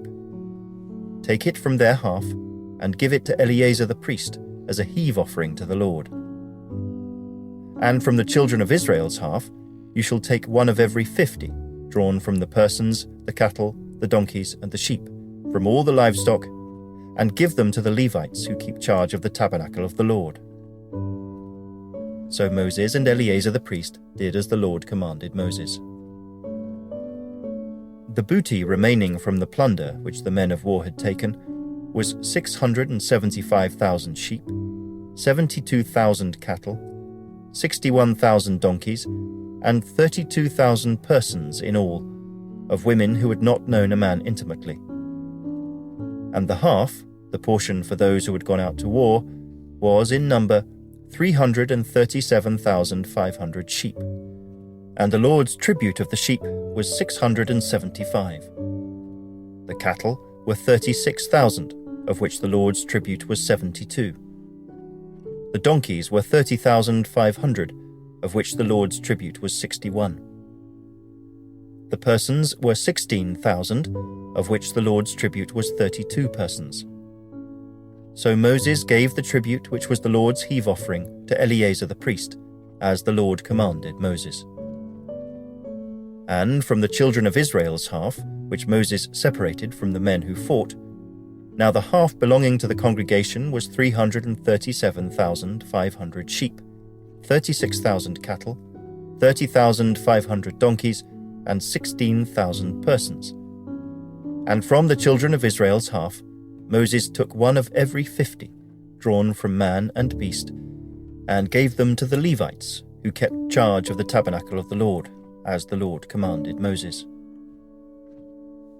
Then the officers who were over thousands of the army, the captains of thousands and captains of hundreds, came near to Moses. And they said to Moses, "Your servants have taken account of the men of war who are under our command, and not a man of us is missing. Therefore we have brought an offering for the Lord, what every man found of ornaments of gold, armlets and bracelets and signet rings and earrings and necklaces, to make atonement for ourselves before the Lord." So Moses and Eleazar the priest received the gold from them, all the fashioned ornaments, and all the gold of the offering that they offered to the Lord, from the captains of thousands and captains of hundreds, was 16,750 shekels. The men of war had taken spoil, every man for himself. And Moses and Eleazar the priest received the gold from the captains of thousands and of hundreds, and brought it into the tabernacle of meeting, as a memorial for the children of Israel before the Lord. Chapter 32. Now the children of Reuben and the children of Gad had a very great multitude of livestock.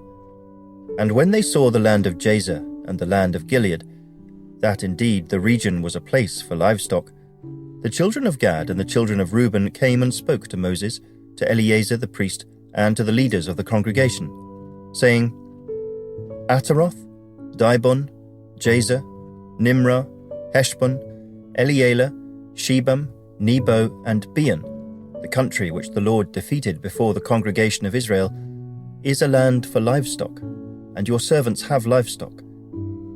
Therefore they said, If we have found favor in your sight, let this land be given to your servants as a possession. Do not take us over the Jordan. And Moses said to the children of Gad and to the children of Reuben, Shall your brethren go to war while you sit here?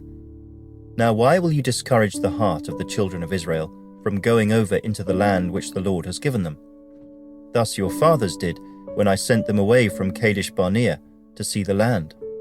For when they went up to the valley of Eshcol and saw the land, they discouraged the heart of the children of Israel, so that they did not go into the land which the Lord had given them.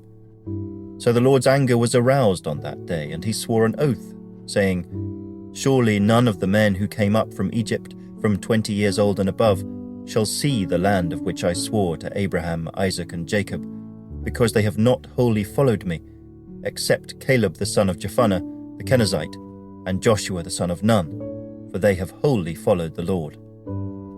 So the Lord's anger was aroused against Israel, and he made them wander in the wilderness 40 years, until all the generation that had done evil in the sight of the Lord was gone.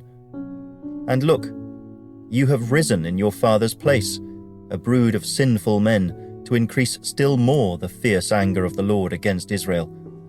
For if you turn away from following him, he will once again leave them in the wilderness, and you will destroy all these people.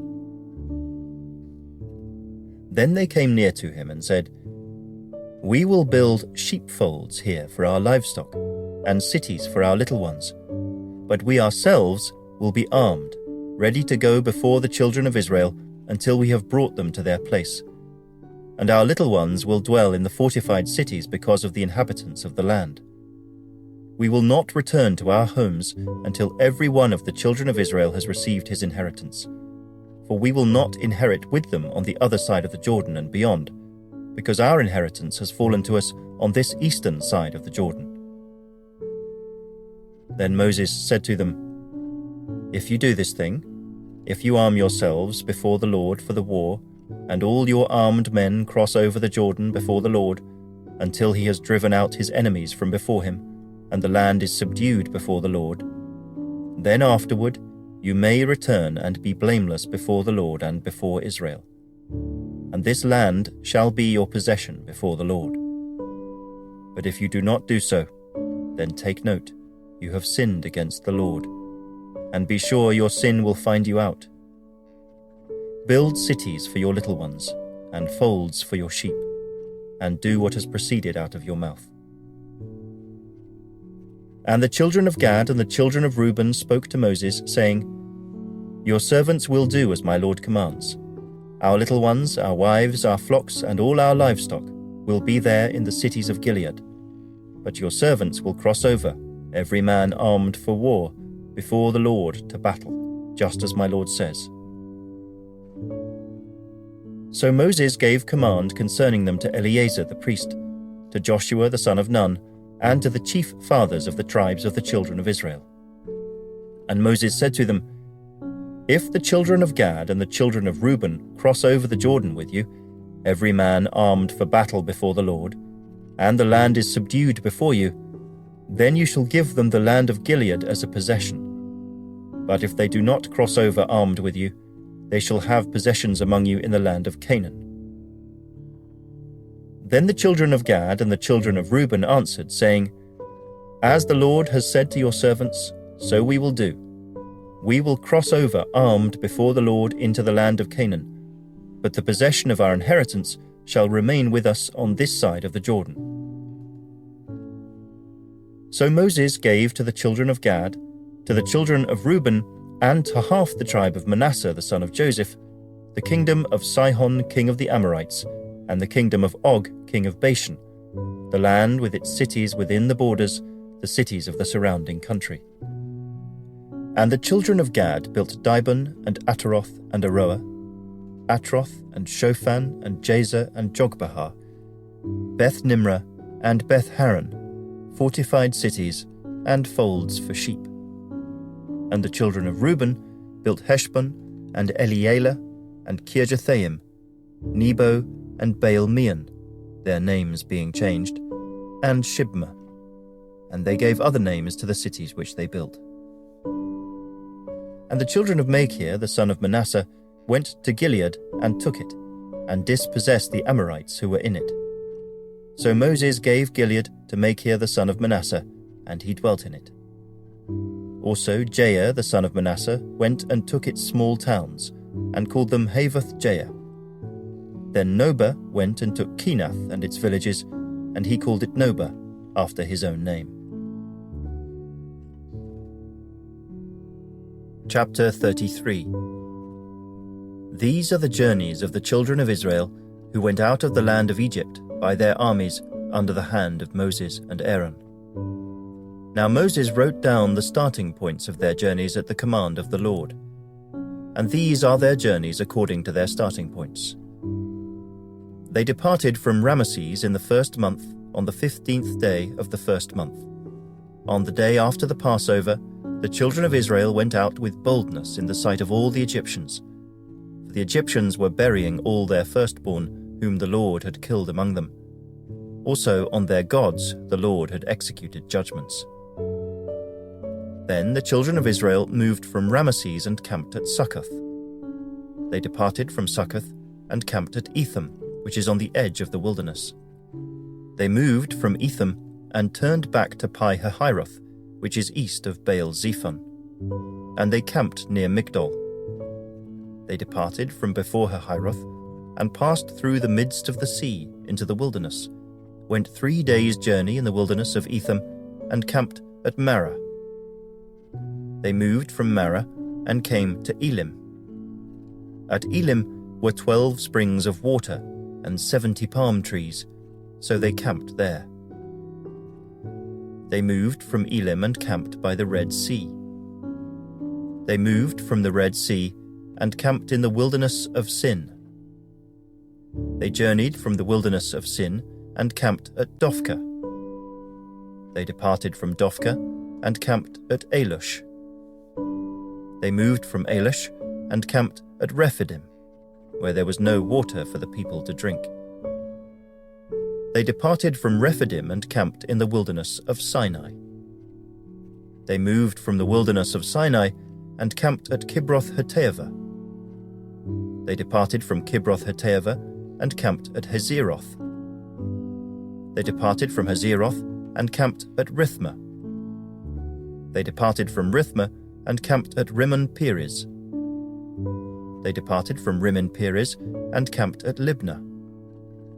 They moved from Libnah and camped at Rissah. They journeyed from Rissah and camped at Kehalatha.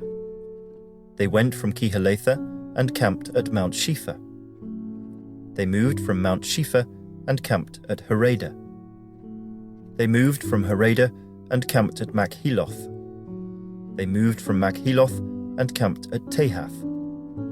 They departed from Tahath and camped at Terah. They moved from Terah and camped at Mithkah. They went from Mithkah and camped at Hashmonah. They departed from Hashmonah and camped at Moseroth. They departed from Moseroth and camped at Beni-Jaakon.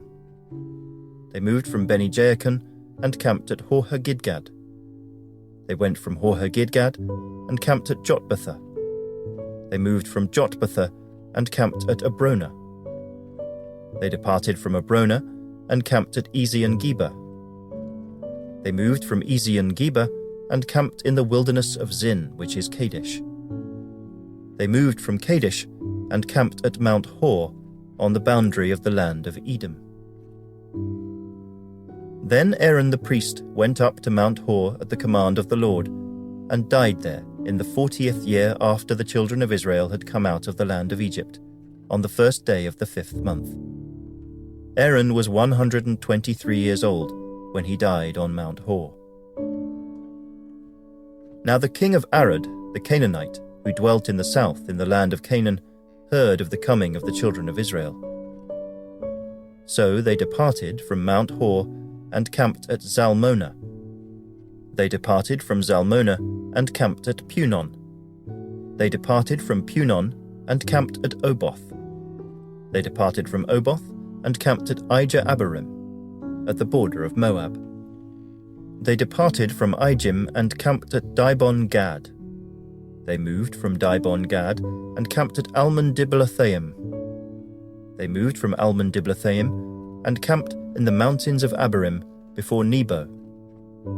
They departed from the mountains of Abarim and camped in the plains of Moab by the Jordan, across from Jericho.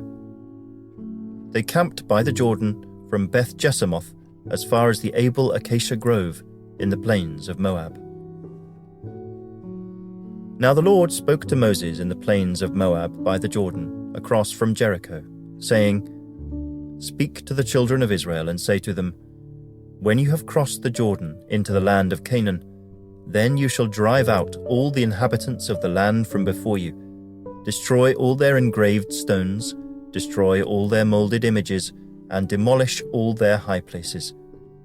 You shall dispossess the inhabitants of the land and dwell in it, for I have given you the land to possess. And you shall divide the land by lot, as an inheritance among your families. To the larger you shall give a larger inheritance, and to the smaller you shall give a smaller inheritance. There everyone's inheritance shall be whatever falls to him by lot. You shall inherit according to the tribes of your fathers. But if you do not drive out the inhabitants of the land from before you, then it shall be that those whom you let remain shall be irritants in your eyes and thorns in your sides, and they shall harass you in the land where you dwell. Moreover, it shall be that I will do to you as I thought to do to them." Chapter 34.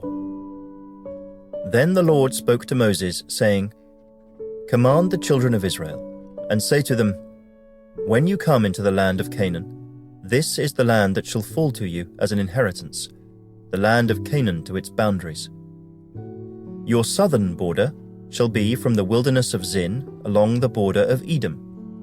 Then your southern border shall extend eastward to the end of the Salt Sea. Your border shall turn from the southern side of the ascent of Akrabim, continue to Zin, and be on the south of Kadesh Barnea. Then it shall go on to Hazar Adda, and continue to Asmon. The border shall turn from Asmon to the brook of Egypt, and it shall end at the sea. As for the western border, you shall have the great sea for a border. This shall be your western border. And this shall be your northern border. From the great sea you shall mark out your borderline to Mount Hor. From Mount Hor you shall mark out your border to the entrance of Hamath. Then the direction of the border shall be toward Zedad. The border shall proceed to Ziphron, and it shall end at Hazar Enan. This shall be your northern border. You shall mark out your eastern border from Hazar Enan to Shepham. The border shall go down from Shepham to Riblah on the east side of Ain. The border shall go down and reach to the eastern side of the Sea of Kinnereth. The border shall go down along the Jordan, and it shall end at the Salt Sea. This shall be your land, with its surrounding boundaries. Then Moses commanded the children of Israel, saying, This is the land which you shall inherit by lot, which the Lord has commanded to give to the 9 tribes and to the half-tribe. For the tribe of the children of Reuben, according to the house of their fathers, and the tribe of the children of Gad, according to the house of their fathers, have received their inheritance, and the half-tribe of Manasseh has received its inheritance. The 2 tribes and the half-tribe have received their inheritance on this side of the Jordan, across from Jericho eastward, toward the sunrise. And the Lord spoke to Moses, saying, These are the names of the men who shall divide the land among you as an inheritance: Eleazar the priest, and Joshua the son of Nun. And you shall take 1 leader of every tribe to divide the land for the inheritance. These are the names of the men. From the tribe of Judah, Caleb the son of Jephunneh. From the tribe of the children of Simeon, Shemuel the son of Ammihud. From the tribe of Benjamin, Elidad, the son of Kislon. A leader from the tribe of the children of Dan, Buckai, the son of Joglai. From the sons of Joseph, a leader from the tribe of the children of Manasseh, Haniel, the son of Ephod, and a leader from the tribe of the children of Ephraim, Kemuel, the son of Shiftan. A leader from the tribe of the children of Zebulun, Elizaphan, the son of Parnak. A leader from the tribe of the children of Issachar, Paltiel, the son of Azan. A leader from the tribe of the children of Asher, Ahihud, the son of Shalomai. And a leader from the tribe of the children of Naphtali, Pedahel, the son of Ammihud. These are the ones the Lord commanded to divide the inheritance among the children of Israel in the land of Canaan.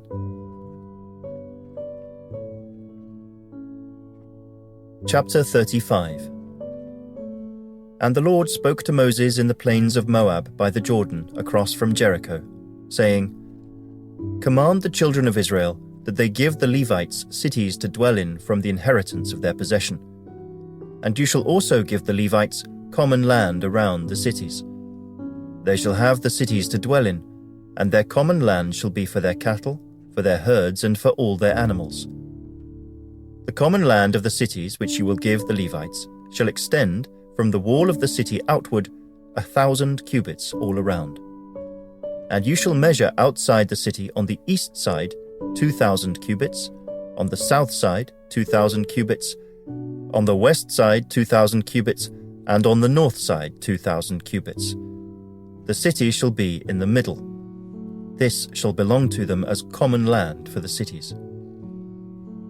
Now among the cities which you will give to the Levites, you shall appoint 6 cities of refuge, to which a manslayer may flee. And to these you shall add 42 cities. So all the cities you will give to the Levites shall be 48. These you shall give with their common land. And the cities which you will give shall be from the possession of the children of Israel. From the larger tribe you shall give many, from the smaller you shall give few. Each shall give some of its cities to the Levites, in proportion to the inheritance that each receives. Then the Lord spoke to Moses, saying, Speak to the children of Israel, and say to them, When you cross the Jordan into the land of Canaan, then you shall appoint cities to be cities of refuge for you, that the manslayer who kills any person accidentally may flee there. They shall be cities of refuge for you from the avenger, that the manslayer may not die until he stands before the congregation in judgment. And of the cities which you give, you shall have 6 cities of refuge. You shall appoint 3 cities on this side of the Jordan, and 3 cities you shall appoint in the land of Canaan, which will be cities of refuge. These 6 cities shall be for refuge for the children of Israel, for the stranger, and for the sojourner among them, that anyone who kills a person accidentally may flee there. But if he strikes him with an iron implement, so that he dies, he is a murderer. The murderer shall surely be put to death. And if he strikes him with a stone in the hand by which one could die, and he does die, he is a murderer. The murderer shall surely be put to death. Or if he strikes him with a wooden hand weapon by which one could die, and he does die, he is a murderer. The murderer shall surely be put to death. The avenger of blood himself shall put the murderer to death. When he meets him, he shall put him to death. If he pushes him out of hatred, or while lying in wait, hurls something at him so that he dies, or in enmity he strikes him with his hands so that he dies, the one who struck him shall surely be put to death. He is a murderer. The avenger of blood shall put the murderer to death when he meets him. However, if he pushes him suddenly without enmity, or throws anything at him without lying in wait, or uses a stone by which a man could die, throwing it at him without seeing him, so that he dies, while he was not his enemy or seeking his harm, then the congregation shall judge between the manslayer and the avenger of blood according to these judgments. So the congregation shall deliver the manslayer from the hand of the avenger of blood, and the congregation shall return him to the city of refuge where he had fled, and he shall remain there until the death of the high priest who was anointed with the holy oil. But if the manslayer at any time goes outside the limits of the city of refuge where he fled, and the avenger of blood finds him outside the limits of his city of refuge, and the avenger of blood kills the manslayer, he shall not be guilty of blood, because he should have remained in his city of refuge until the death of the high priest. But after the death of the high priest, the manslayer may return to the land of his possession. And these things shall be a statute of judgment to you throughout your generations in all your dwellings. Whoever kills a person, the murderer shall be put to death on the testimony of witnesses. But one witness is not sufficient testimony against a person for the death penalty. Moreover, you shall take no ransom for the life of a murderer who is guilty of death, but he shall surely be put to death. And you shall take no ransom for him who has fled to his city of refuge, that he may return to dwell in the land before the death of the priest.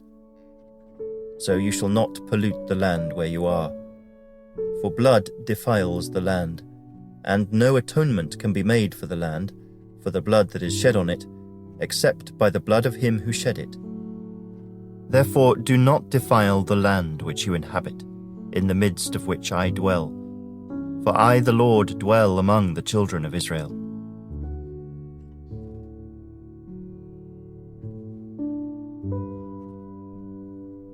Now the chief fathers of the families of the children of Gilead, the son of Machir, the son of Manasseh, of the families of the sons of Joseph, came near, and spoke before Moses and before the leaders, the chief fathers of the children of Israel.